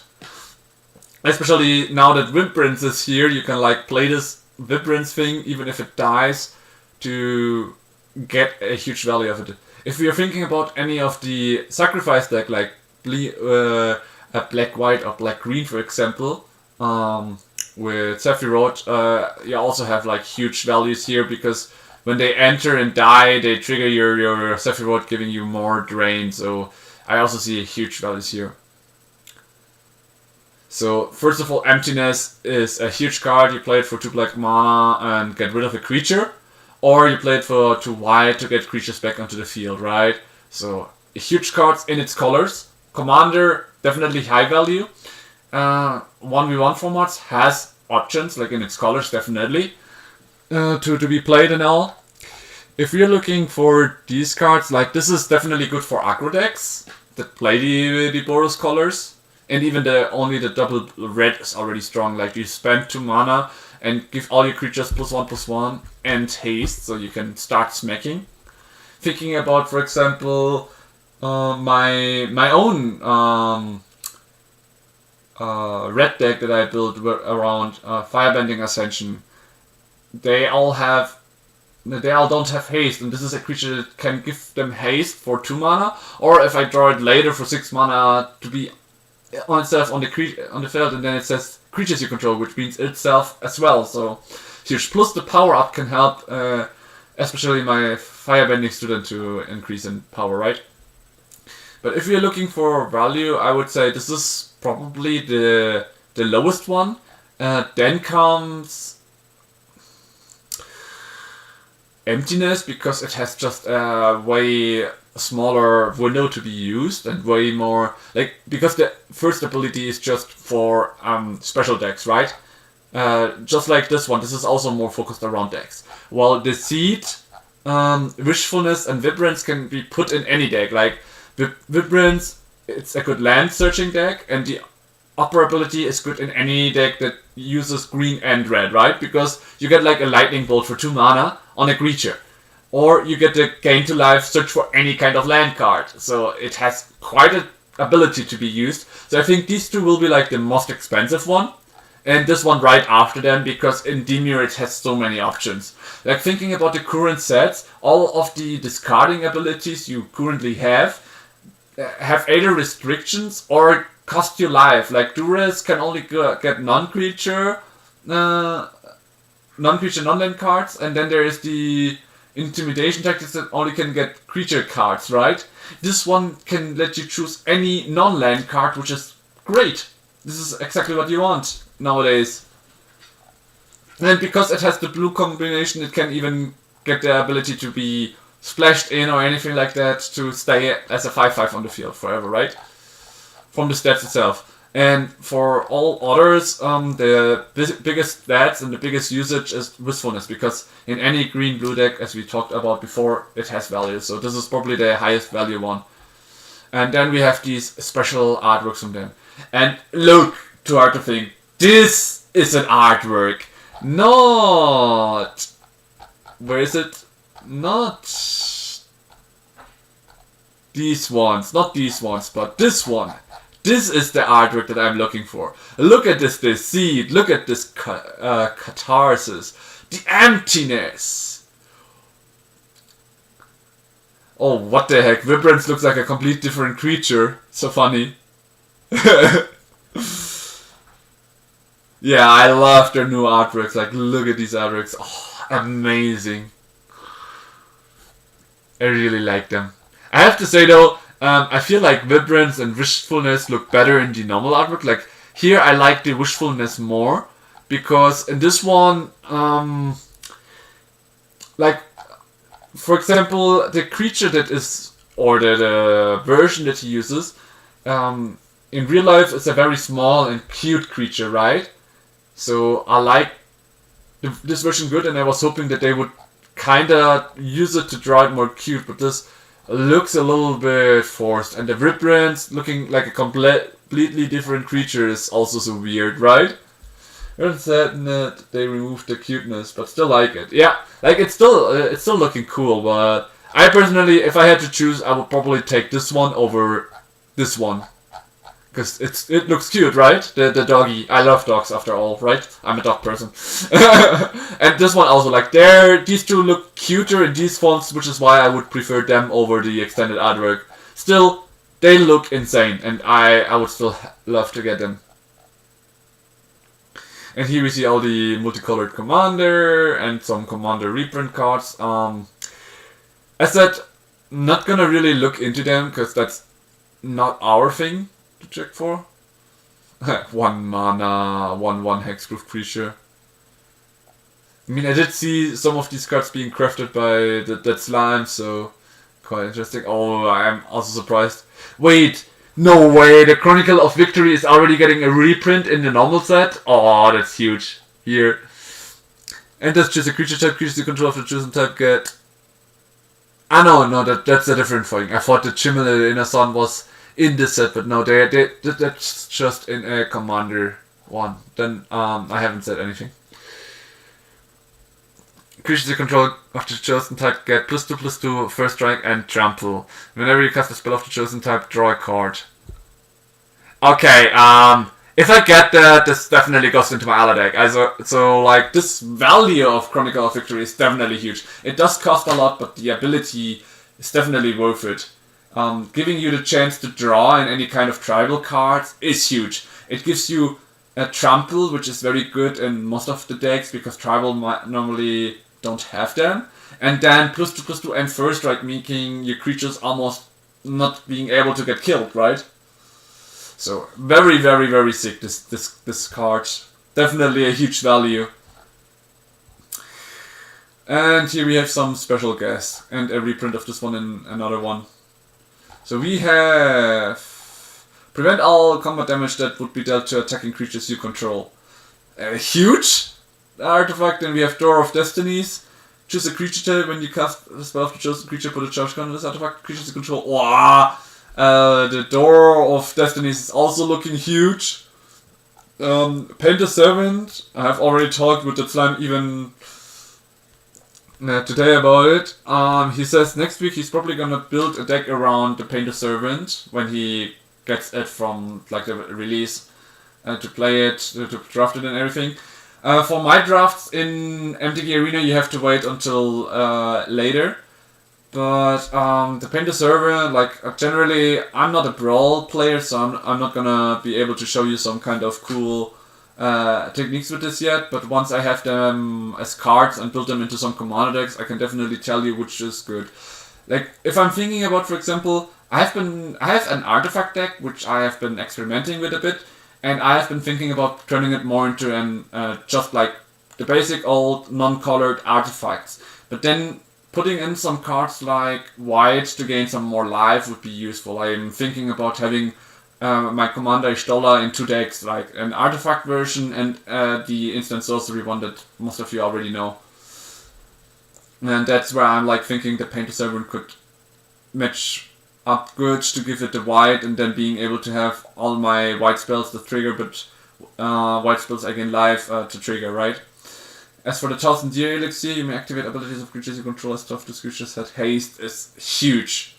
That is crazy. That is lovely. That's actually something I could need for my Tevil deck. So yeah, generally speaking, we only had like 2 or 3 special guest cards that have a lower value, and everything else seems very, very good. Like just from the abilities alone, very, very strong and huge. One card that is actually a rare from the elemental deck you should also keep an eye out. It's the new land that gives you a channeling creature for 6 mana. I mean, there are other lands that give you maybe creatures permanent tokens of those creatures for cheaper, but that one is strong because it gives you from all types, which is quite strong, and because it's an untapped land for all of these tribal ones. So we have, like, for example, we have so many good stuff for tribal that tribal really is very, very strong. Like being able to play a deck in one type only enhances your deck greatly. So definitely keep an eye out for those. But yeah, I think we are pretty much done with the mythics. Now, to think you're probably looking for what I'm the most excited about. I will just go through them fast. But generally, because currently I'm more of a meta player, like a modern player, if I'm thinking about modern and my commander decks to enhance them, I would say from white it would be the Morning Tides Light and the Erdu that I'm most excited about. Because the rest, while they are nice cards, they are just... Okay, well, I would hope to draw an Edict Tutor because it also looks very nice. But yeah, those 3 from white, and the most of white would probably be the Morning Tides Light, the normal one though.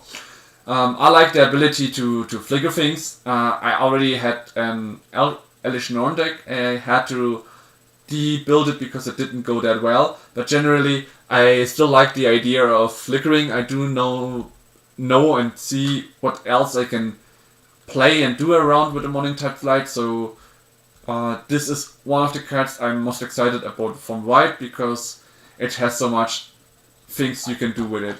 As for Erdu, I'm more excited about because of its abilities to turn around, protecting the board, and making your creatures cheaper and easier to be on the field. So ramping a lot is the possibility. So I really want to see where I can play it. Probably a good card for my sacrifice white-black deck, my vampire deck.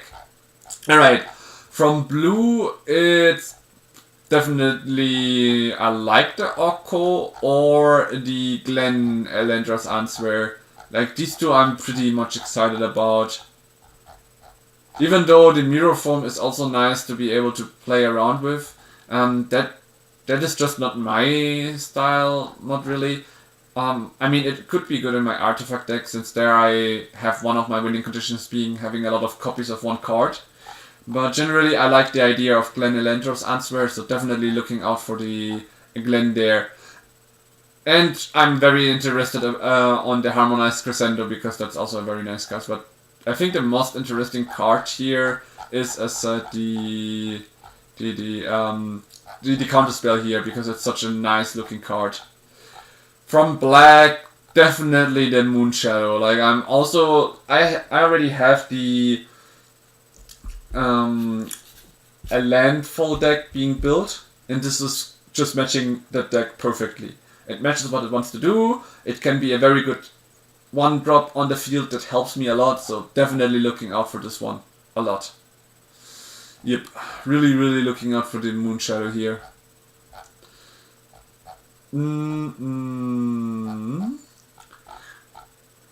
And actually from the special guest one, the Fairy Macabre, the idea of having discard exile to card from a graveyard looks really, really good in any kind of black decks that I might have. Being able to just discard a card and get some huge value out of it, right? Right. In red, I mean, I'm a dragon fan, so my most excited one from the red is definitely the Spinerook Tyrant. Yeah, pretty much that one only, because I'm not really a goblin player or anything. So, most excited this one, next excited, because I really like the idea, Meek Attack.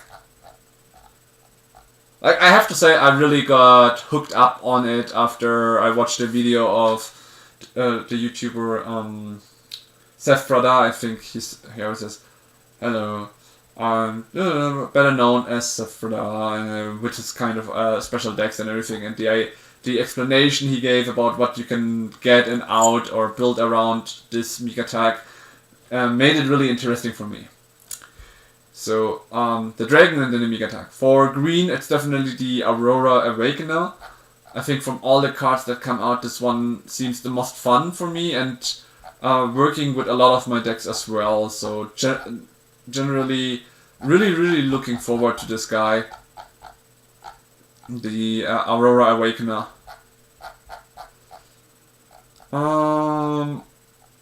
And yeah, the Elementals, all of them. And then we have the artifacts. So generally, if you're talking about my most excited card that I can't wait to hope and open, it probably is the Elementals currently, like all of these 5 here, because they really match what I want to do with my Airbender deck, right? And I can't wait to like play them, build them into the deck and play them, airbend them and replay them and see how good it works. If it's actually really worth it, or if it's actually worth less to do, or doing it was a bad idea and everything, right?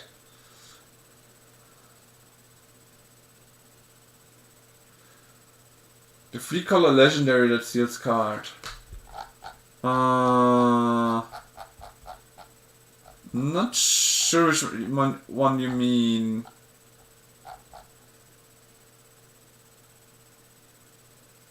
Ah, you mean here the Scarecrow, the Reaper King?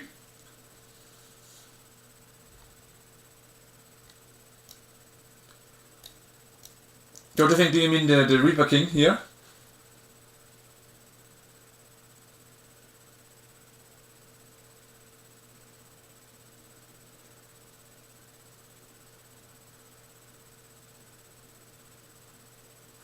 Blue, green, black. Blue, green, black. Is it a rare creature, maybe? Yeah, okay, wait. Maybe in rare.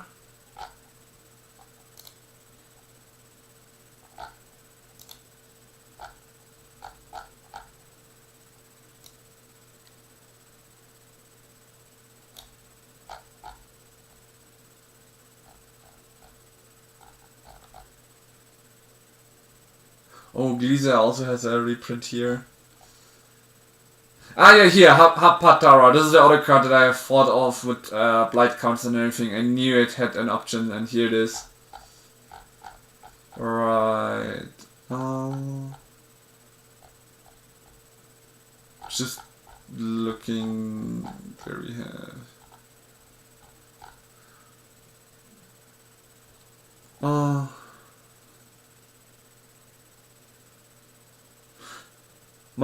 Maralen? Do you mean her? Yeah, I wanted to start with the mythics first, right? Maralen, do you mean her?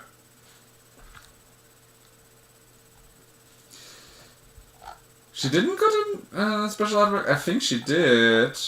Or at least that's what I thought, but if you're saying so... Wait, I'm gonna go to 100 so I can check it better. But if she really didn't get an artwork, I'm surprised. Because even Doran got a special artwork, right? Oh wow, yeah, she really just got the extended art, like the High Perfect Morkant. A lot of players were like, oh, they saw the Morkant and were like very really loved that one.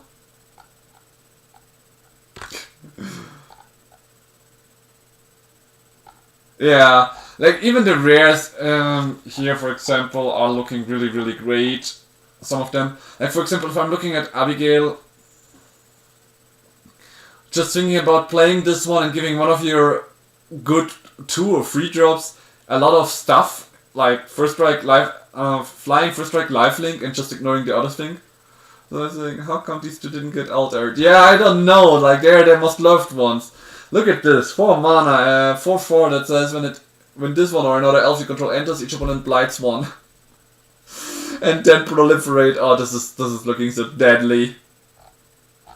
Just think about it. He's playing an army while all the creatures the enemy have just die one by one. This is looking so deadly. I think she's gonna be skyrocketing very hard. Not only because her artwork looks amazing, but also her ability and everything just makes her a very good commander for a lot of people here.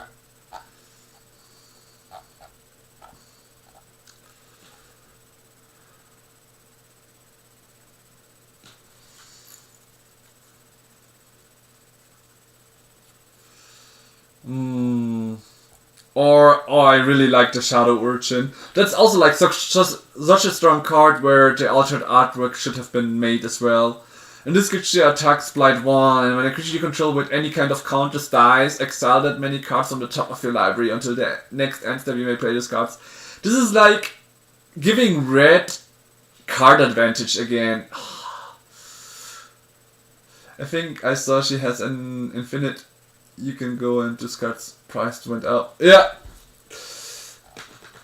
I can definitely see this. I'm also like looking forward to Tristan's command, because this card, like not for myself, but generally, because that card is very, very good if you play it in the right colors. Like let's say you play a lot of mana dogs, you can for 6 mana turn all your mana dogs up again, and if you want either attack or just use that mana again for something else, right? And you can even use like the ability to create a token or return up to 2 permanent cards from your graveyard, or even just destroying a creature or enchantment. Like this card is gonna be super strong as well.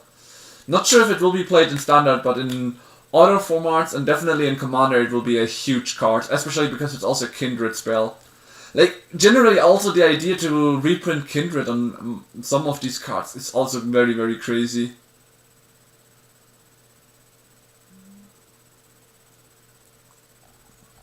So I do think that the commands cards could have been better. Like for example, I have to say in some artworks the artworks look really cool. Like here I like that both the Lorwyn and Shadowmoor are being showed, right? Like this looks really, really cool, these artworks, right? Shadowmoor, Lorwyn, Shadowmoor. Lorwyn, Shadowmoor.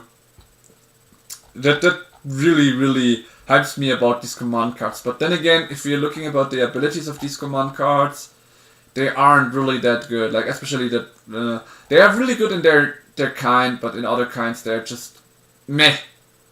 Just meh.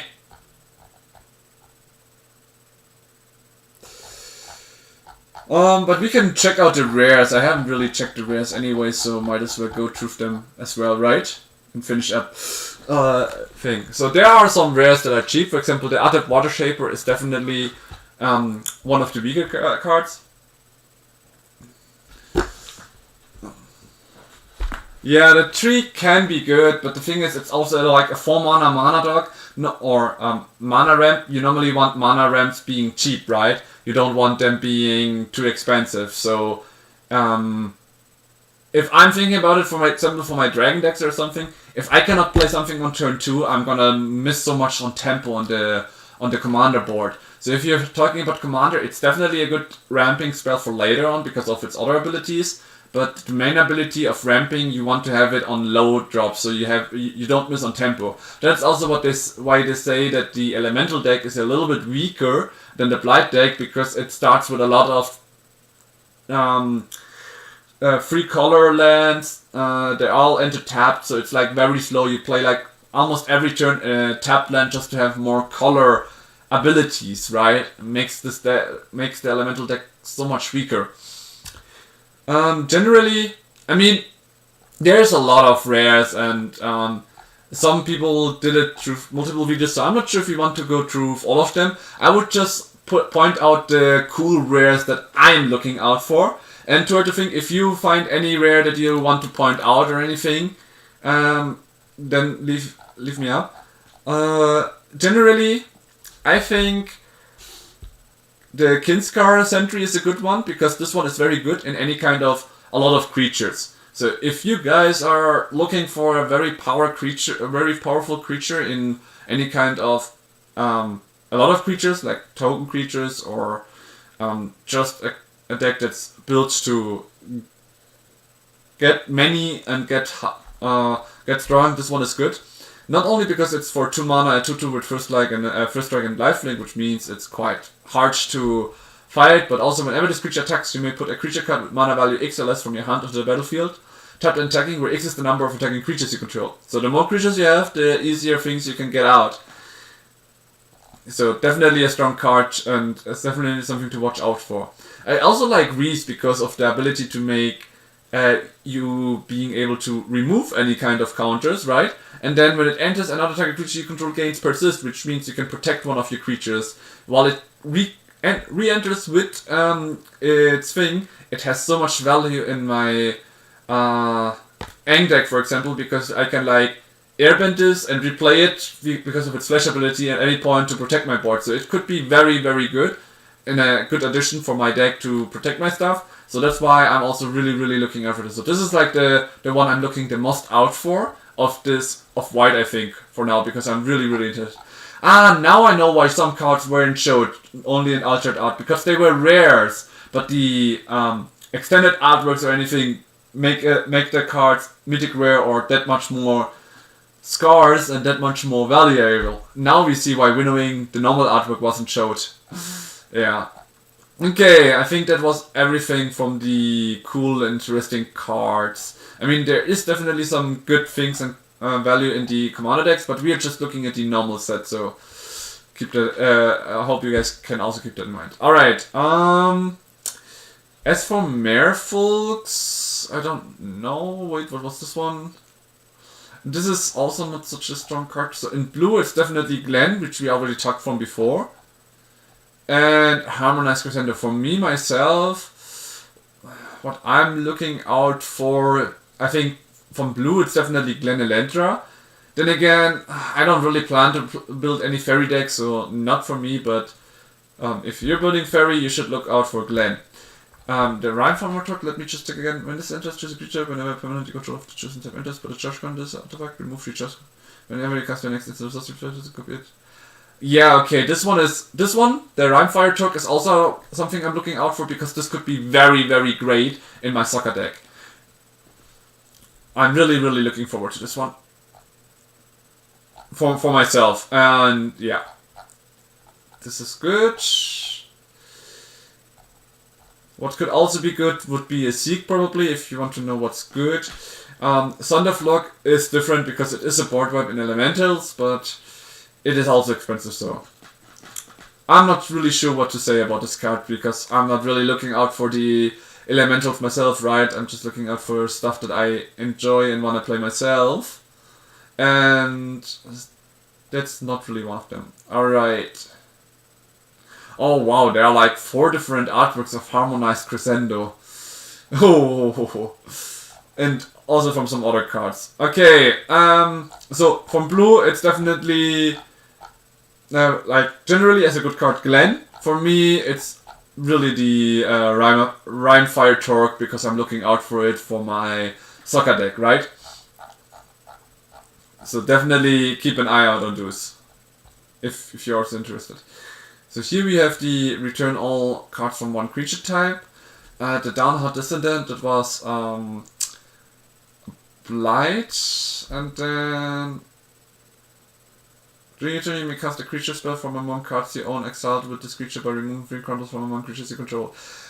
The Downheart Dissident, together with the Moon Shadow, was it Moon Shadow, the creature? Like the 7/7, 1 mana 7/7, will be such a great combo together. It will be super, super crazy. Like, I feel like black has a new coming back thing, right? I don't think Mornsong Aria is gonna see a lot of play in Standard. because giving the opponent the first time to search the library, even though it costs them 3 life, is not really gonna be a good play. I don't really know a card in Standard that would allow you to benefit from them searching the library or being able to interrupt it and stopping that or anything. But yeah, you're right. It has a very pretty art, and in Commander, it can be a very deadly card. If you play it with some cards like Opposition Agents, where you control your opponents or stop them from searching, there is like a two converted mana cost 2 card that says whenever the opponent searches the library, they only search the top 4 cards of the library, while you get to search your entire library. Makes this card so much more deadlier. Oh, I really don't wanna see people like play this.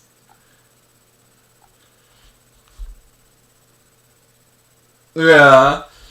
The fun part is this one together with Opposition Agent, you play this, and then the Opposition Agent, and the first time the enemy searches, you search the library, you get a card, and they pay 3 life. So like, oh, you search the library, you can even play the card yourself, and they had to pay the life. So once you play that combo, people will probably just start scooping up, unless they can get rid of it very quick, right? Oh, I'm also looking forward to Twilight Diviner. It's a 3 mana, 3/3 that says when it enters the well 2, and whenever one or more creatures you control enter, if they entered or were cast from a graveyard, create a token that's a copy of one of them.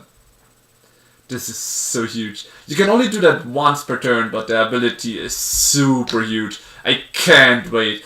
Then again, oh shit, this is gonna look like, a huge Spider-Man card again.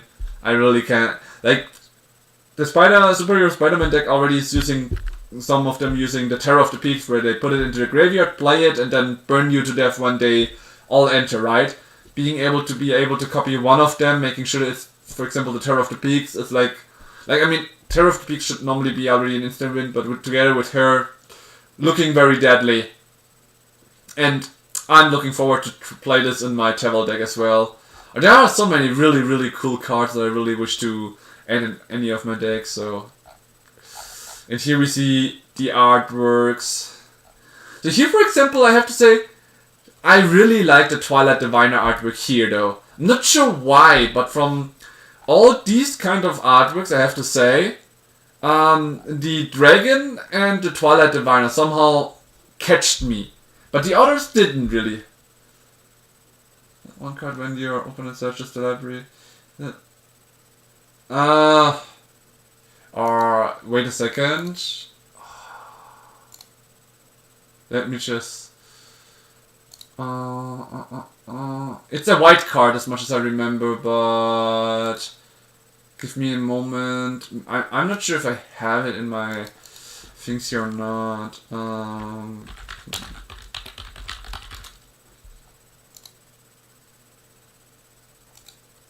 Oh wow, my things already got super low.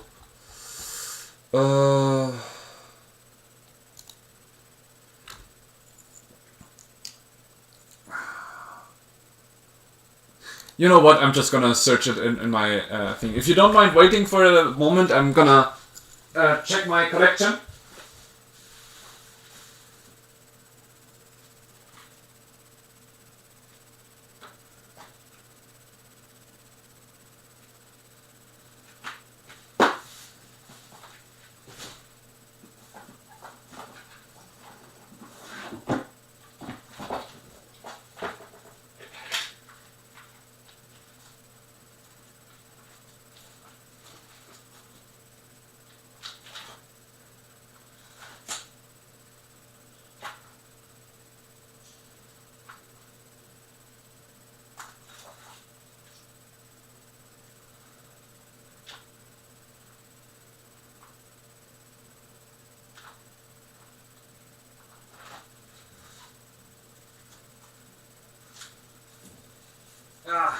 Here it is.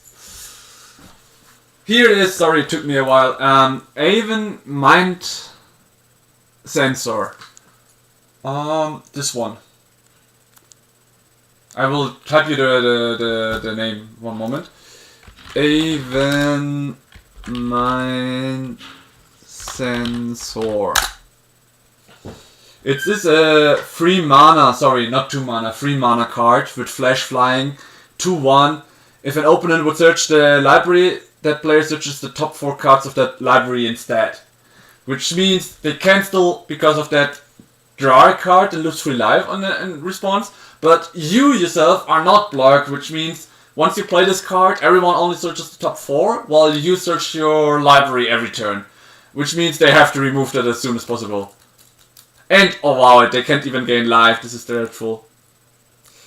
It's so funny that I didn't put this card up yet. If I put it up, it would be dreadful. So here, this is how it looks like, by the way. I have it only in special artwork, I think only once, but it used to be a card that I could like always get up from my local game store as participating in any kind of event. Yeah.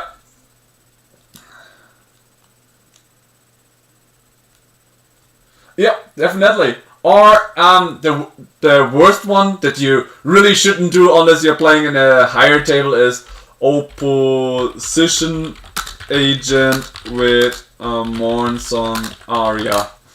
Or what you could also think of if you want to like benefit more from it, Wang Shi Tong and Mornsong Aria. Because Wang Shi Tong says whenever your opponent looks for the library, you draw a card. Ah, no, it says players can draw cards, so you only get a counter with Wang Shi Tong, but yeah. Okay, that players can draw cards is actually quite dreadful here. Because you're like stopping your own Wang Shi Tong from scaling, right? But yeah. So I guess I have to like retract it with Wang Shi Tong.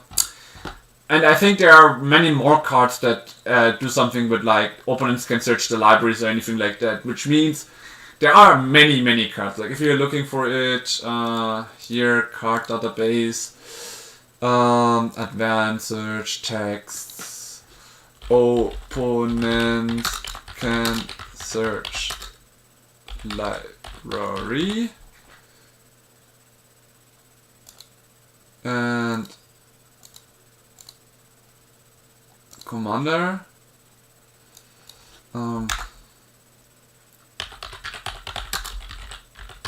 Maybe because of my spelling.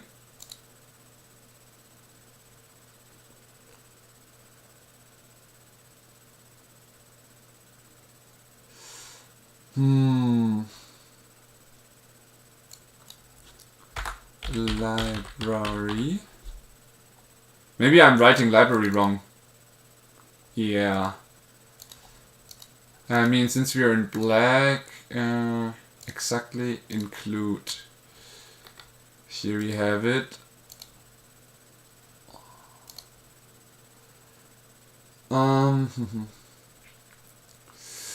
Search your library. Or players can't search library.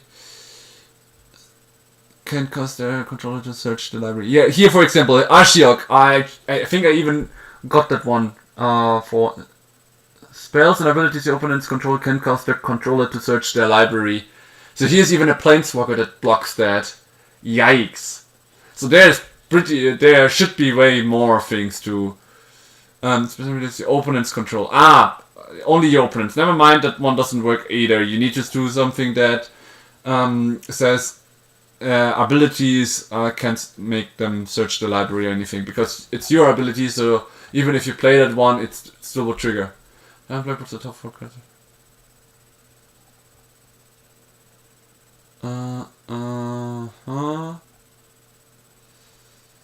But if I'm looking for... Yeah, I mean... It's definitely worth looking into. I'm not sure why I couldn't find anything. I mean, if you're going for...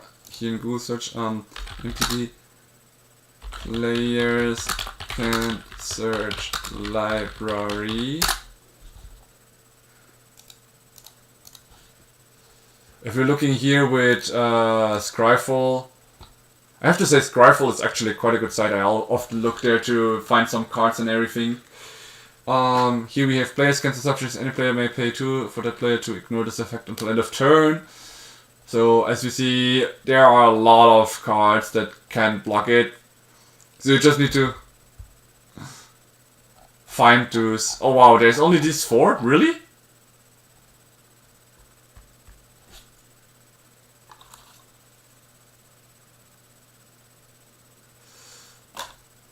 You might need to find some stuff, replacement stuff then, instead.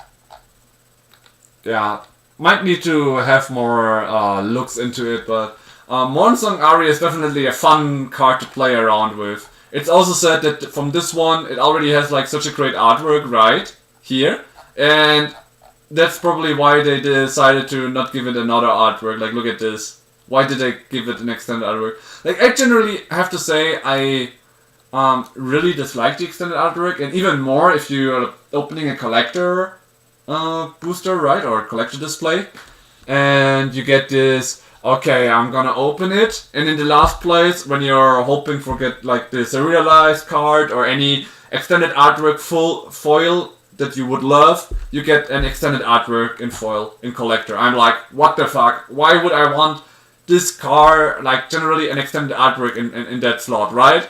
I would not want that. I would always prefer something like this in foil rather than this in foil. Even though it might be a good card, right? It's just not really likable. Now in this set we have a lot of fetch lands, like fetch lands, extended artwork, foil, look amazing, you want that. Doesn't work. What do we have here? Upper end return. 1, 2 or 3 target creature cards. Ah no, this is from Commander, so we are already past here. So yeah, from this set I'm most looking forward to Twilight Diviner, but the Mornsong Ari is also looking great in black. And of course they do have quite some cool elements. Ash Klein, Recliner. Discard a card if you do draw a card, or this is something to Ashling. In the beginning of your first main phase, add 2 mana of any one color. Spend this mana only to cast spells with mana value 4 or greater. Only with mana value 4 or greater. Interesting. So the first one you play it, you draw, and if you manage to turn it around for like 1 blue mana, you gain 2 mana back, which means you have 1 positive. Since you had 2 mana to play it, you would have 3 mana available for the turn. Interesting. And if you play a land, you could even play your first mana value 4 or greater spell. Sad that it's red, else I would have really liked to put it into the Avatar deck. Because it's another good drawing card and all. Yeah, the End Place Epiphany is probably gonna be one of the worst cards to get because the value that it gives you is not so good. For Commander, in some Commander decks, like for example, because it's an instant, it has quite some good synergies with Azula or something like that, but not that many. Like also with the Withering Dragon, for example, in Limited, if you get like the Wither Dragon, you can definitely try to draft it. If you do not get the dragon, you do not draft this card because it's just a lost place. There might even be, there are uncommons worth more and better than this. Yeah,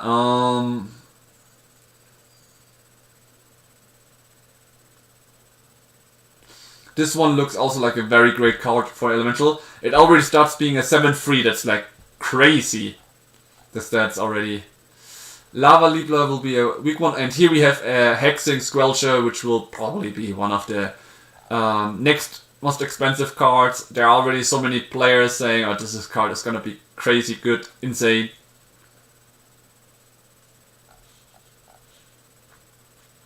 Also looking forward to this one. And since it's a rare, it's even easier to get than some others, hopefully.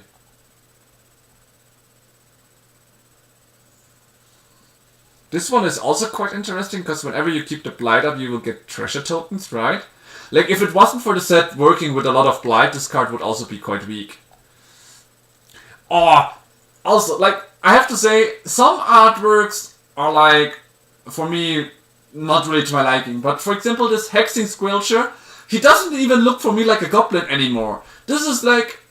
He looks really, really cool in this artwork. I don't know why, but some of them look really, really nice. Even the Lava Leaper, which actually can be quite weak, or it's actually more of a group Hawk deck. Good card. I really, really like to see this. Like the artwork looks insane. Just for the artwork, I might even put one out, even though I don't really collect them, because it looks amazing and cool. Oh, no, today. Scroll up. Okay, then here we have the School Back the Treasure Creator. Like here, that one, for example, doesn't look that great for me, but these two look amazing. I really love the artworks that's coming out here. And then we have some cards with Wither again. We keep going. So, yeah, definitely looking forward to some of these cards. Like, I'm looking forward here for the Hexing Squelcher and...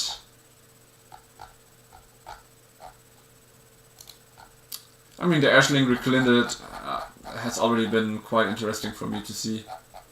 Okay, in green, the Brisbane Battler seems hella crazy. You need to keep an eye out on this one because hard to remove, and just by putting creature on, this creature gets stronger. Like, it's hard to move on and already grows stronger and stronger with your creatures, right? Then the Multi-Table Explorer. This is the one I'm looking forward. It is a free mana card, and when it enters, you create a tapped multiple token. Not only can this land at one point become a creature that helps and protects you, but this one is very easy to play with my avatar ones. Because of the Shapeshifter, it's like an ally, so I can play it very easily for green and everything. And it ramps quite well. It creates me a land token, which is hard for the enemy to remove, and I can later use it to create creatures. So this is, from green, the one I'm looking most forward to. Since I've seen it, I'm like, oh, I really, really want to see if I can not somehow build it into my ally avatar deck, right? Since he's kind of both. He can be an avatar, he can be an ally, he can be a human. And... I have landfall deck, so Sapling Nursery, it has to be in it, right? Like, we would not try to play this card that gets cheaper for every forest, and whenever land enters the battlefield, you can create a fucking free 4. And you can use 2 mana to protect your board, or at least your tree folks. It's so crazy. It would even be good in your earthbending decks, because if you play your earthbending decks with a lot of forest, the forest creatures on the field are protected from this thing as well. Like, there are some really, really crazy rare cards here. Like, really crazy. And yeah, this is probably gonna be one of the bunkers. Like, the one that you don't wanna get. The Tristan. Sapling Nursery. Champions of the Purple.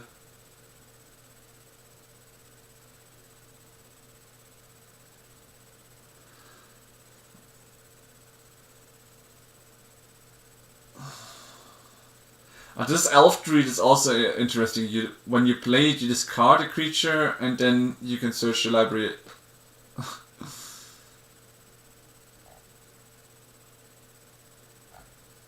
That's crazy. Yeah, like green also has some very, like in rare, definitely some very good cards. Interested to see. Alright. Be careful of Cream of the Court, because this one will lose its value since it's getting a reprint. I have been hearing it from so many YouTubers when I was watching Truth to Lorwyn, spoilers and things and information and all, right? So be sure to check that one out. Keep an eye on those to not fall into the trap. I'm also looking forward to this Dream Harvest, because this one is like giving you a guaranteed hit as well, and because of the mana value 5, it's like giving you from everyone multiple cards even as for that.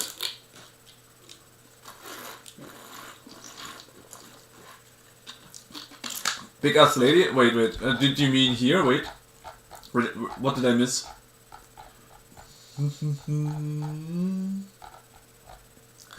Ah, here, yeah. This one you mean? This one?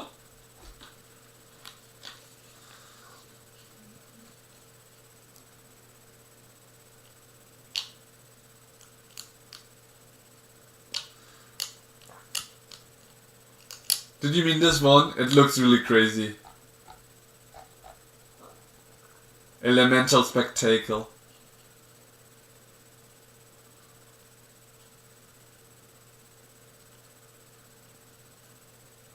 Yeah, looks crazy and amazing. I have to agree to everything. Very, very nice one.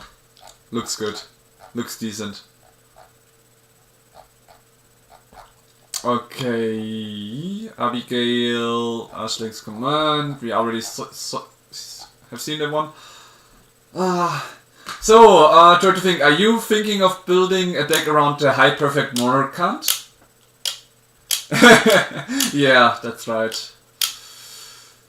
I mean, it creates your creatures, so you might just draw your own little ladybug in one of your like tokens that you can bind and use that one as a token whenever you create one of those, because it creates you those tokens, right? So you can definitely use it there. Are you gonna build something or with or around the High Perfect Morkant? I know one of my friends is definitely and probably gonna look forward to it. He already has a black-green elven deck, and seeing this one, it's like he would like, oh, moi! He would kiss it. Yeah, you're thinking so, nice. Okay, I myself might just keep one of them because I also like this artwork of her. Like, kinda, the moment someone showed pictures around, I was like, if that's really gonna come out as a card, I might gonna look for it because she looks really sexy. I have to say. Yeah, this card. So I have to say, Victor Adame Minguez, you're a great artist, and I'm gonna look for a card. Isn't there an artwork card, maybe with a signed? Then this is the one that I'm probably the one and only one that I'm gonna keep. Then I have to check it. If not, I have to check for something where I have the sign of this Victor Adam, because he really nailed the artwork here. He really nailed it.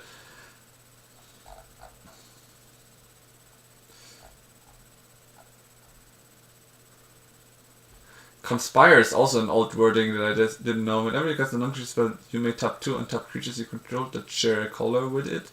When you do, copy it, and you may choose new targets for the copy. Interesting enchantment.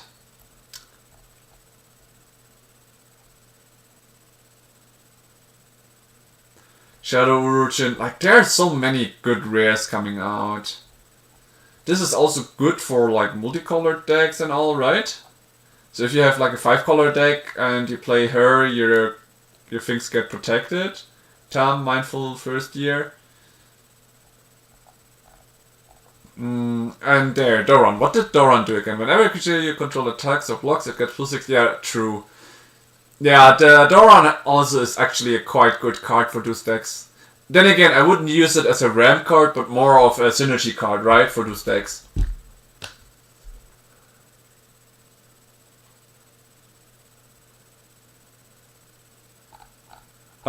Sorry, did you mean the Tam now, or did you mean Doran? Because I'm like a bit confused with which card you mean that has similarity to Strixhaven. I don't think Doran will be reprinted in Strixhaven, right?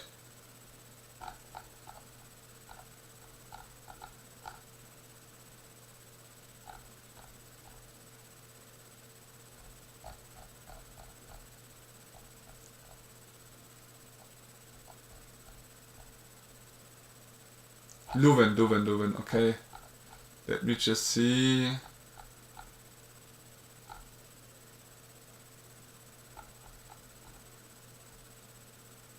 Ah! Yeah, I have to say his Enter the Battlefield ability is not so great because it only gets it on top. I have to say though, his activated ability is a good one. Creating an army of creature tokens based on the lands that are in your graveyard. we'll see if he comes back in Strixhaven. Like, that's the thing. I did get Strixhaven back in the day as a present, but I don't really remember the good parts about it. I do have to say I'm looking forward to the lesson spells we will get from Strixhaven. Like, that's kind of the reason why I built my Iroh the Grand Lotus deck, right? To get the lessons back in. So I'm really, really curious about that. And hoping some great ones come out. But I have to say, yeah, from the multicolored and hybrid rares, there is really a lot to look forward to.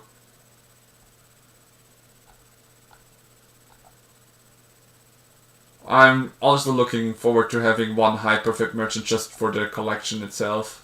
Looking so great. Like, I have to say, this set really, really went well. Not only the commander decks, but also the non-commander cards are looking really, really huge. As long as you would create one or more tokens each turn, you may instead create that many tokens instead of. This is also quite interesting card, but probably way too weak because there are some cards that are better. It also doesn't take the legendary rule away, so it's quite weak for the high mana cost you need for the equipment. Though in the equipment deck it could be good. And here we have, of course, the dual lands card. And this is the land that I was talking to, Apoden Countryside. If you're actually purchasing the commander decks, be sure to check them out, because this land will be very expensive if you don't think of playing it yourself. And there have been some reprints of some cycle lands like the Rainslick Corpse. I'm not sure if it's like a reprint or something, but they have filled out things that we have been missing for, so definitely good. Oh, here we also have the Swamp Forest cycling land. Maybe now I'm actually thinking of buying the elemental deck just to get part of this deck that I can use for some other decks of mine. Like, some of my cards still need these special type lands, and they have the elemental deck is like full of them. I can like keep all the lands and give all the stuff and creatures single-handedly out, right? Looking really good. So, from the rares, what would I be the most interested one? Honestly, until I've seen the black one, I was more into the Mana Vault creature one. But since I've seen the where is he? Where is she? The Twilight Diviner, I have to say I'm really, really interested in the Twilight Diviner. Like, the ability of her is really, really great, and because it can enhance one of my favorite decks, the Moss. Really looking forward to her. But generally, I have to say, if we are looking around the things and everything, I feel like almost every card has quite the huge value in Lorwyn. I haven't really seen, like, there are one or two cards where I'm saying like, okay, the value is pretty loose. That's probably the bulk rares and or anything like that. But most of the cards here are like really, really huge.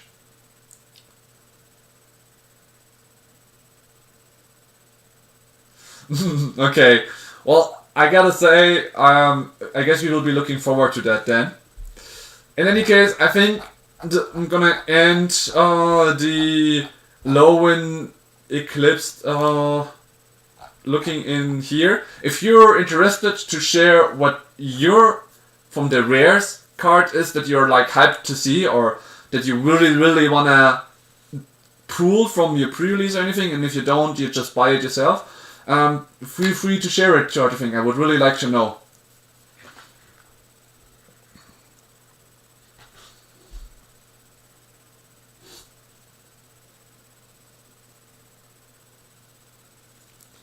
I already spoiled, my one was the black one, the how was she called again? Really have to save up her name. Got the fairy elf for sure. She's fairy and elf, really? I thought she was only fairy. She's elf noble, if you mean her.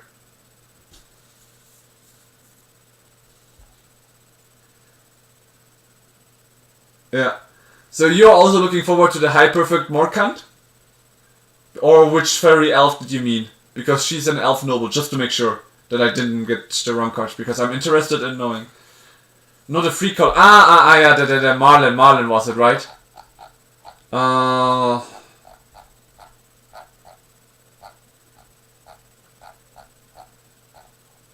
Yeah, Marlin. Yeah, the Elf Fairy Noble. Now I get you. Yeah, the free color one.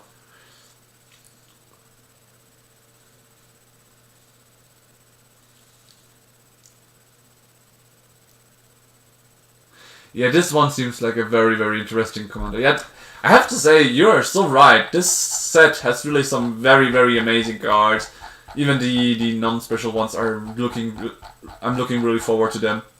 In any case, with this, I think we will end the Lorwyn cycle. There are some uncommons and stuff we want to see and check out, probably. But I would say, since I do still have a little bit of time, maybe we can play one standard round for today. So I do still climb a little bit. The last time I played, I climbed up to Diamond 2. Today I played one game, dropped down, so we have to make sure to get that one back. And I would then say, call it a day, because I've got only tomorrow to prepare for an exam on Thursday. And I do want to recheck my stuff and everything tomorrow, so I need to have a good night's rest.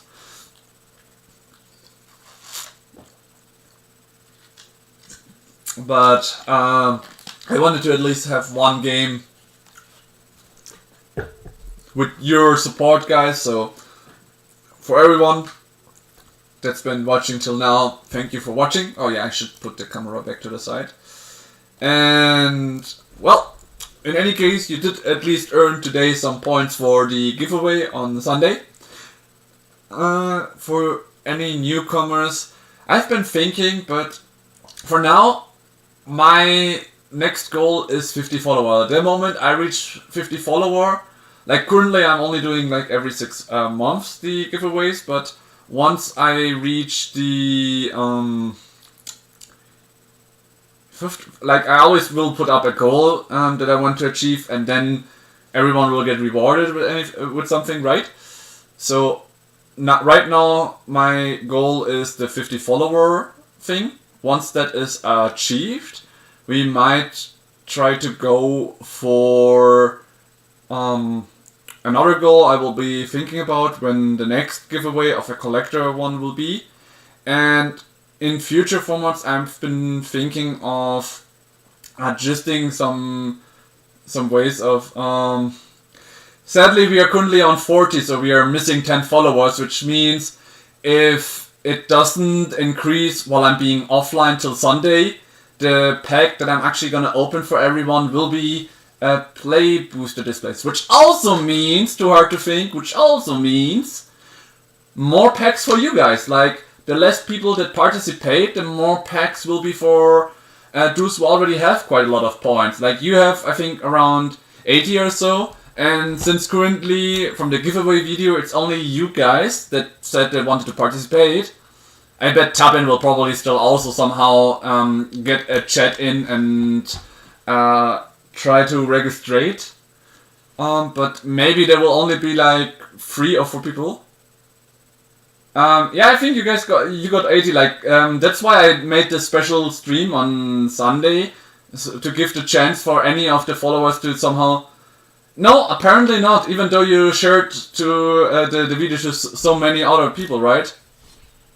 So I'm surprised myself that no one like checked the video and get to hear that they needed to put a chat up in the chat in the comments. So I'm also very, very confused.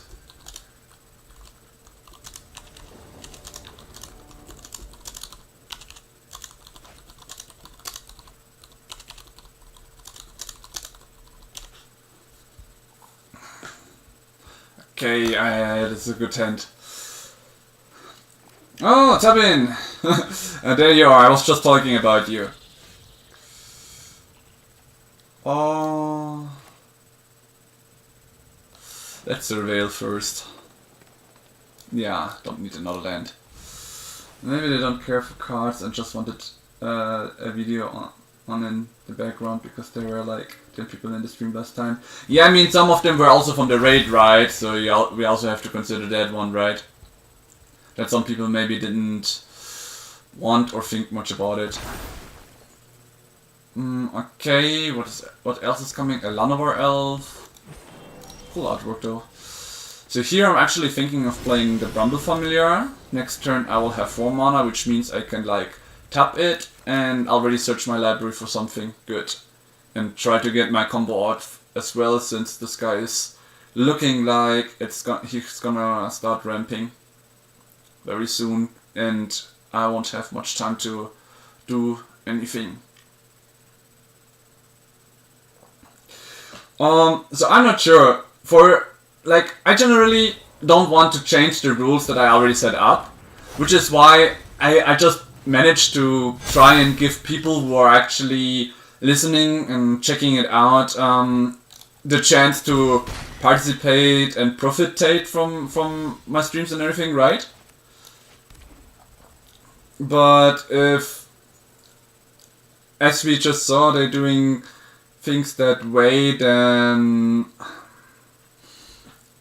I don't see a reason to like to change the rules for them in itself. Like, I do wanna participate and give people a chance and everything, but if like people just wanna get free money or free stuff without doing much, that is not a way that I can and want to support. That is just the thing that I'm like, I really wanna reward my followers, or really the people that are actually enjoying being around me. 4, 8, 12, yeah, okay. 4, 8, 12. So no, this is enough to kill me already. 1 block, and then this one. This way I survive for 1 more turn, but now I don't have a chance to find a combo and end the game. Right? Unless I draw my Airbender Ascension, that would be like a really lucky draw, but no. So generally, like, I do giveaways, and I'm trying to make it somewhat simple. I mean, one of the YouTubers I like to watch a lot, because he also does quite good analysis of the things and has the data quite good stored, which I'm just not able to do because of the time of my time management, is TCG Love. Like, he really has a good way of around the cards and everything, right? So I really have to say I kind of like that about him, and that's why I also enjoy watching his streams and everything. But there he also has it, like, everyone needs to comment under his videos when it gets out. So that's like his way of supporting, and that's why I'm not really asking for too much. Like, maybe having to ask Twitch people to also support me in YouTube in a way is a bit too much. I get that. That's why for the next one I will be trying to say, if you're interested in it, you have to be active in the chat at least. But even that is, for some people, apparently a bit too much. And oof, well, we got an out of Wrath, no lines, we cannot keep. What the? What's happening here? Oof. Okay, that really is gonna hurt us a lot. Oh, I come. If it was at least 1 turn earlier, it would have been better, but this seems like a lost game because of the hand.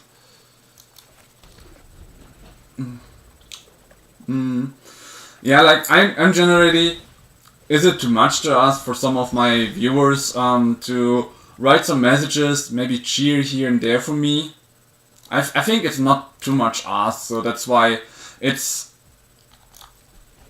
hurts when the return isn't coming as you hoped for.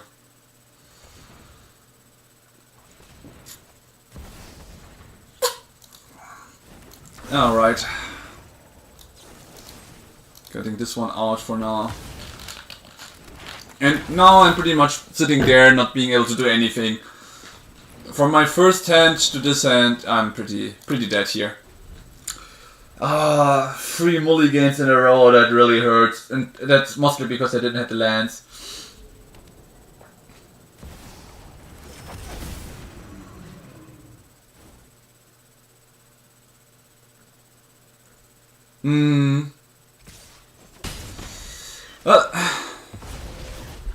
What did I say here? Ally. Yeah. This is not looking good for me. Yeah,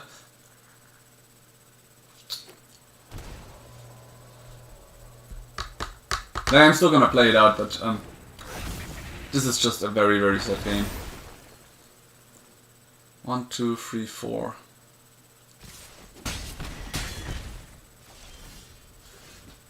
Now I can't even play it because I said ally here because I had to say something.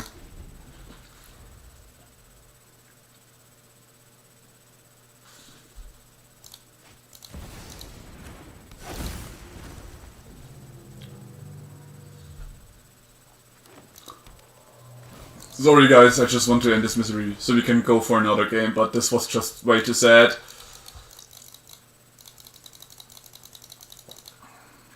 Alright. Like, I'm not sure what I'm gonna do for the next giveaway, since I am more focusing on my Twitch career, and that one is actually going quite well. Like, I never would have imagined that in less than a year I'm so, less than a year that I started, that I'm having such a good row, which climbing up, like almost being to 50 followers. I thought I needed to be more active in YouTube first and then start a streaming career to get in an instant quite a lot of people in my streams and everything. I have to say, I maybe should have prepared a bit more in advance, but in general, I do like how it goes. And for me, it looked like very positive. So my idea is slowly but steadily climbing, what worked quite well, and I will try to adjust the giveaways by a little bit. I do want to give the YouTubers a chance as well. The only issue is, it is hard for me because I just don't want to be the guy that wants to reward someone and then gets tricked, like, you know, saying, hey, I'm your watcher or a fan of you in YouTube, but then it turns out that the guy that wrote to me is not the guy that actually won something from me, right? So that's why I want to make these names open, like, be a Twitch follower, because in Twitch you can already really see your followers, and that way it's very easy for me to say, oh, you're right, you actually are my follower. So that's why it's very easy for me to say I can help you. Actually, what did I tap the mana for? If I'm not gonna use it, since we're playing against Simic again, might as well get the Bechamel Cup out away again. Buy us more time. So that's the thing, and in YouTube some people subscribe but don't leave their names open, which is also hard to track. So that's why I'm saying, if you guys want to win something from me, and I'm always there and trying my best to make it possible for you to do so, I do want to be sure that I get the right person, which is why I really want to somehow be able to check that it actually is.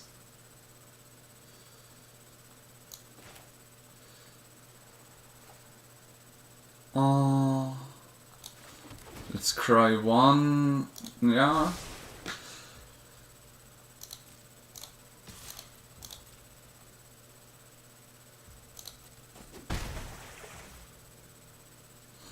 I could play this for 2, but then I wouldn't be able to play this again. I'm thinking of airbending the Bramble Familiar next turn, so I can like search for my library and look if I can find my Infinity combo. Alright.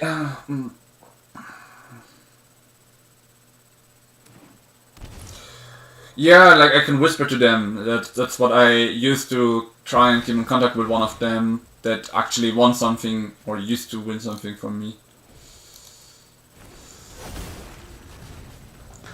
Oof, an Oropoid, and he still has 6 mana Aviable because I gave him 2 kinda landful with the Bechamel Cup here.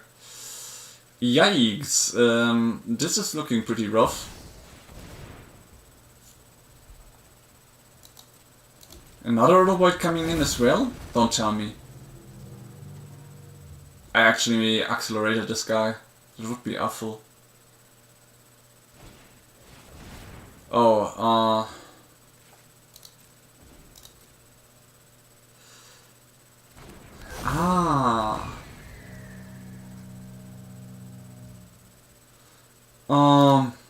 Am I dead?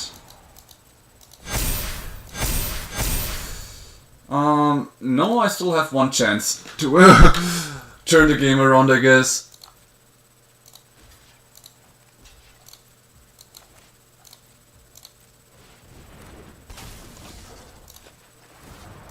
Yikes, 3 Oroboids. 4. No, 3 of them. I could get a Discord too when you get more followers, but don't know how much you want to have to moderate to do that. Yeah, I'm also like not sure how it would be. Like setting it up would definitely take a while, right? Okay, we found Appa and a Dog Ourlock, which is great. Now I can replay this for 1, but the next Ang cost again 3, so I probably won't be able to go infinite yet. And I already lost 2 Appas thanks to my milling. I guess here I also have to go into game 2. Sadly.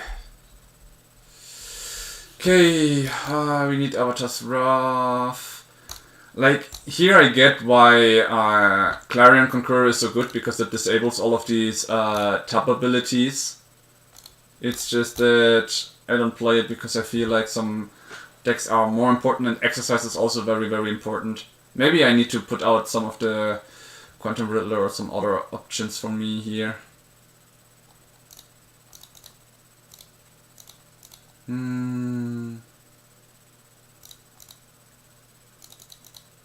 This one of this out, and one of this out, so we get faster to our combos, I guess. And maybe here, one. Right. Yeah, that's also an option, and I mean, I already have a thing, I just need to like kinda get into Discord again to be able to create a very good and big lobby. That's also an option, actually. Oof. Well, we have an Avatar's Wrath, so we just need a Plains and we will be fine.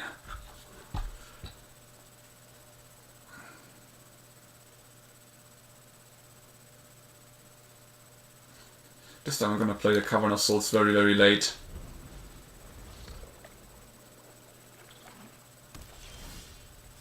Okay, never mind. Raccoon. That way I can next turn already play my Ang to airbend it and start looking for my stuff, right? Maybe a second plane so I can get my Avatar's Wrath if I need it. Oh, there it is. Very nice.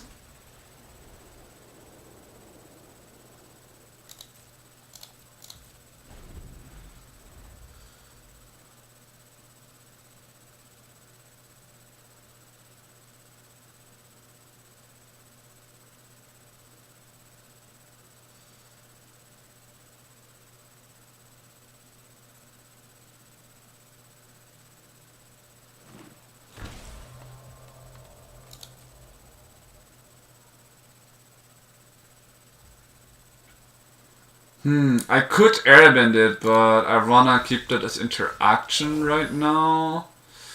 So I will see what he does when I'm trying to play my Ang at the crossroads, since he left 4 mana open. Counterspell? Yeah, because I didn't say ally here, I said raccoon. I'm a bit surprised.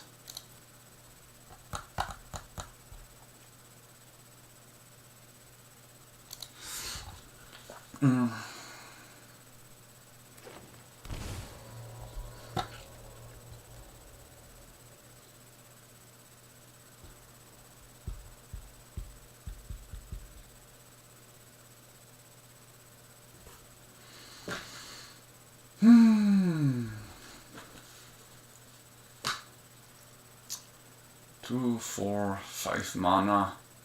Maybe 6 depending on what he plays.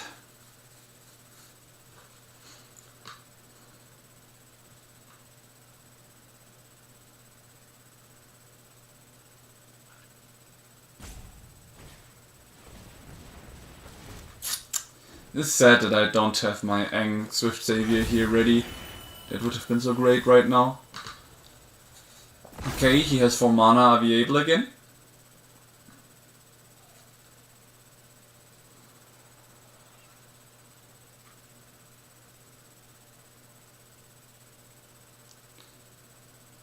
Like, I wanna wait with Avatar's Wrath until he has like a full board, right?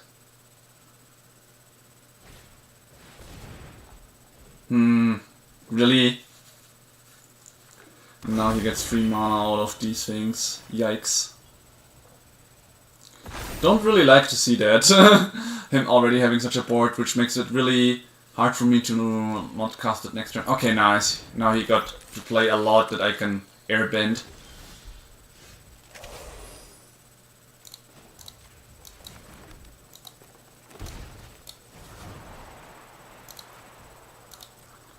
Great! I get to airbend them all, and I can deploy my stuff, which means I can already like tutor a bit.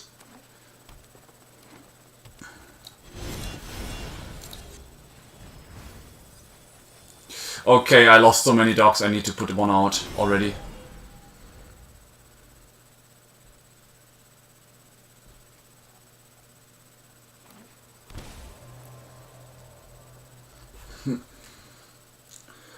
Then again, he might still be able to keep his counter spells for my turn, which means for me, I might actually have to put in the Voice of Victory. Okay, he just kinda passed me the ball, so we scry.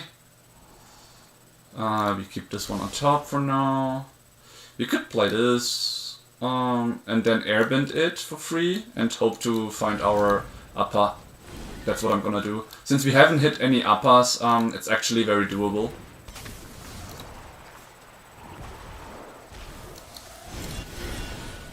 Because we already got the dog out. Oh, we didn't find him.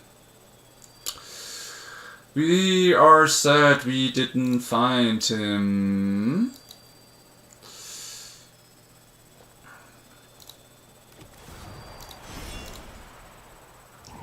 But, I'm gonna try again. If we didn't find him this time, we might find him now. Like, if we didn't find him before at all, we might find it right now. That's all that matters, right? As long as we find him. There we are.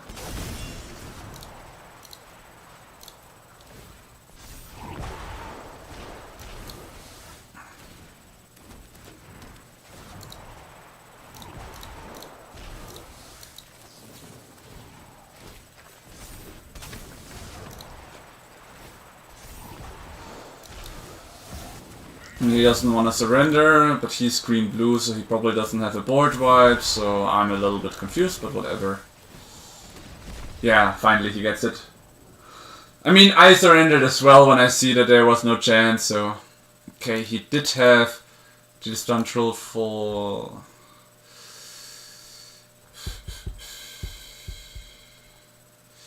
Seeing that he now even played the Nature's Rhythm, I'm like... David interrupter maybe. Oh, I need to get free of Deuce instead of Deuce. This time I need to be a little bit more reactive, right?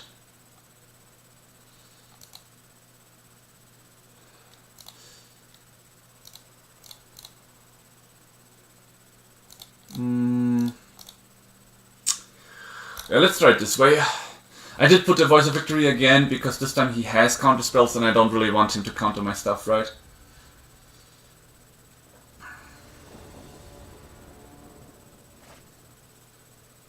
Okay, we can use the Get Lost so far, and we can have this one on allies, or humans. No, let's say on allies. No, human, that means that I can also play my human, I can already play my upper anyways. Nice. We need a 4th land and then we are fine. Perfect. We are looking fine and safe now.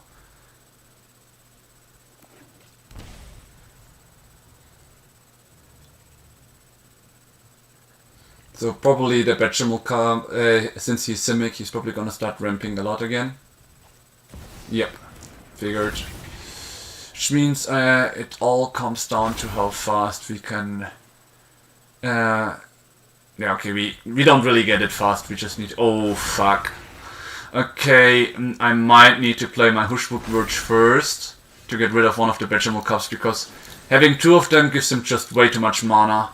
And I still need to, like, survive 2 more turns, right? Because he already has, like, just now 2, 4, 6 mana. Oof.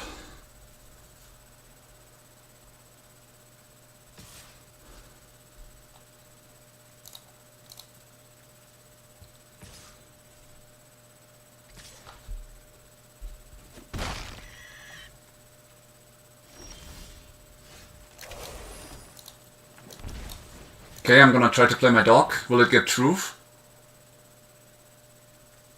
It does! Nice! And now he comes with a return spell. Aha! I knew it! Oh, it was so clear. He's probably now keeping way more counter spells ready.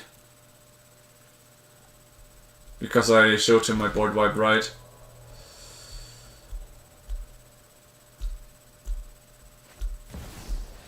Quantum Riddler for 5, so it stays permanently on the field. 1 red mana, okay. Llanowar Elf. He has 1, 2, 3, 4 mana. Okay, he now used everything. Perfect.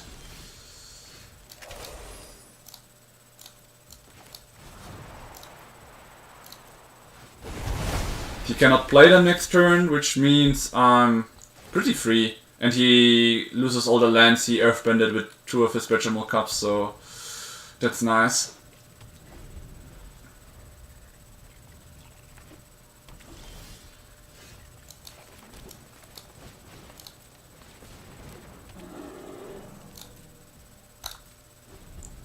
And the next Betchem Cup or the Leyline Weaver, one of those I'm probably gonna remove once again.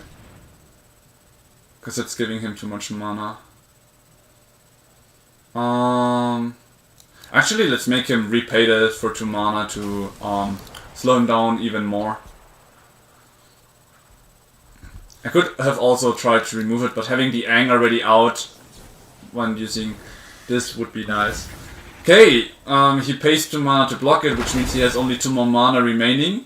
What is he gonna play with that? The Leyline Weaver, alright. I can pay 4 again. So first of all, I'm gonna try smacking him for 2. No response, great. Then I'm gonna choose this one, auto pay 4.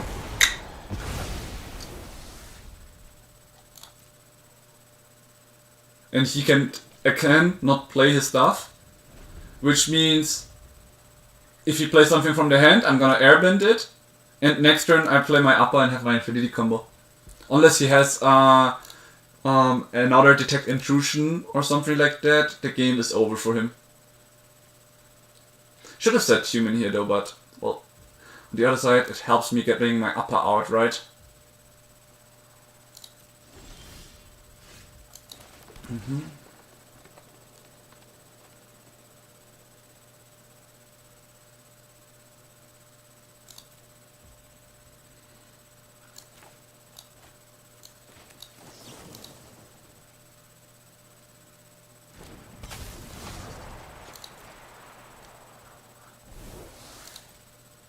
Then I will go into combat, smack him for 2.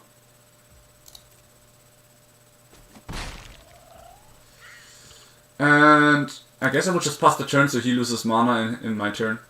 And if he now tries to do something, I can always flash in the upper to protect my board, right? Or I can just start doing my combo now since he opened it up.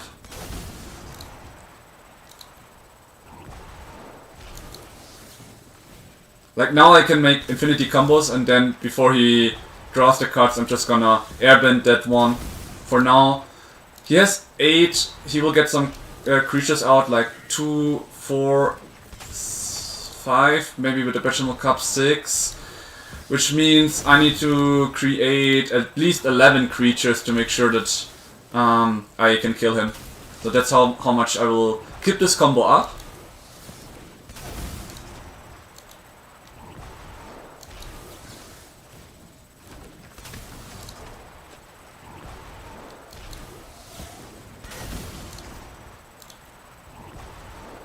Actually, I'm not gonna airbend that one, because if it's better to keep the Aang the Aang available for a board wipe that he might actually have. Like in blue there is no really board wipe, but the things that they have are a mass return spell, so that's the one thing I need to be aware of in a way.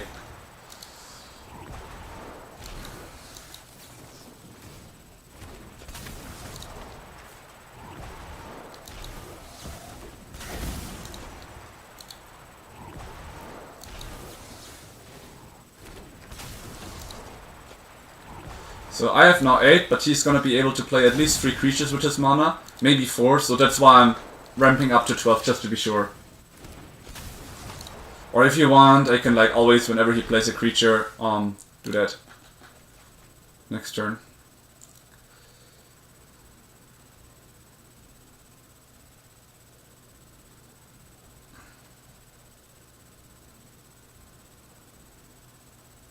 Then again, in his turn he might have a counter spell, so I'm just gonna do this right now before he gets his mana. Just to be safe, so that I can use really the Aang to counter a spell, right?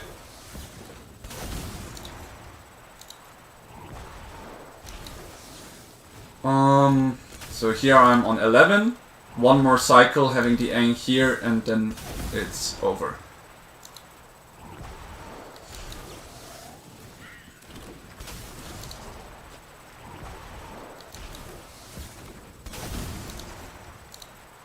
Alright.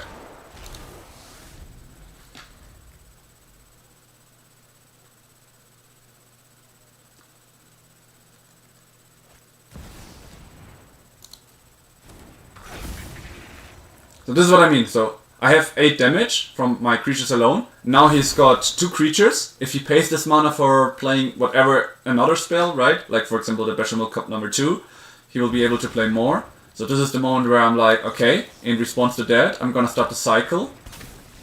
Again, to create more tokens in his turn, so that I have enough to kill him.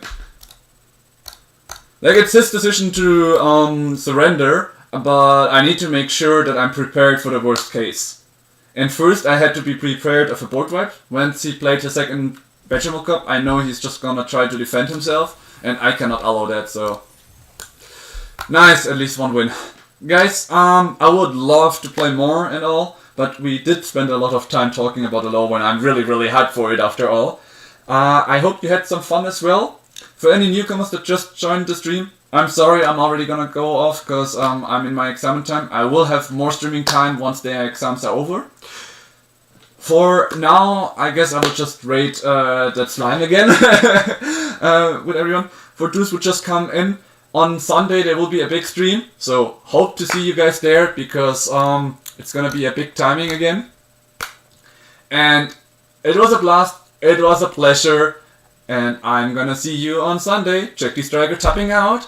For those who are interested, the rulings and everything for the giveaway, because I'm planning a little bit of it different than in the video. Try to think you will see it then as well. Just be there early. I think I will start at 10 o'clock once again. 10 o'clock Sunday, it will be a big stream. We will be opening a lot of packs, so be prepared, be ready, let's roll. See you guys then. Alright, so where is it? Here, right channel. Is that slime online? That slime. There we are.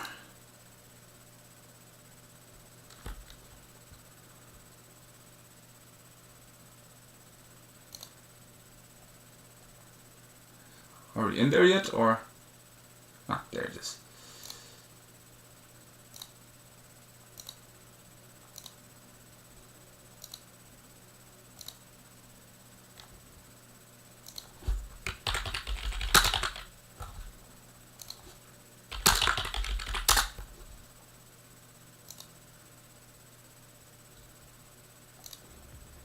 Yo, Jack. Yo, thanks for the raid, brother. No worries. Always a pleasure. Probably can't hear me, but... That's very kind of you. That's very kind of you. How'd the stream go, Jack? How we doing today?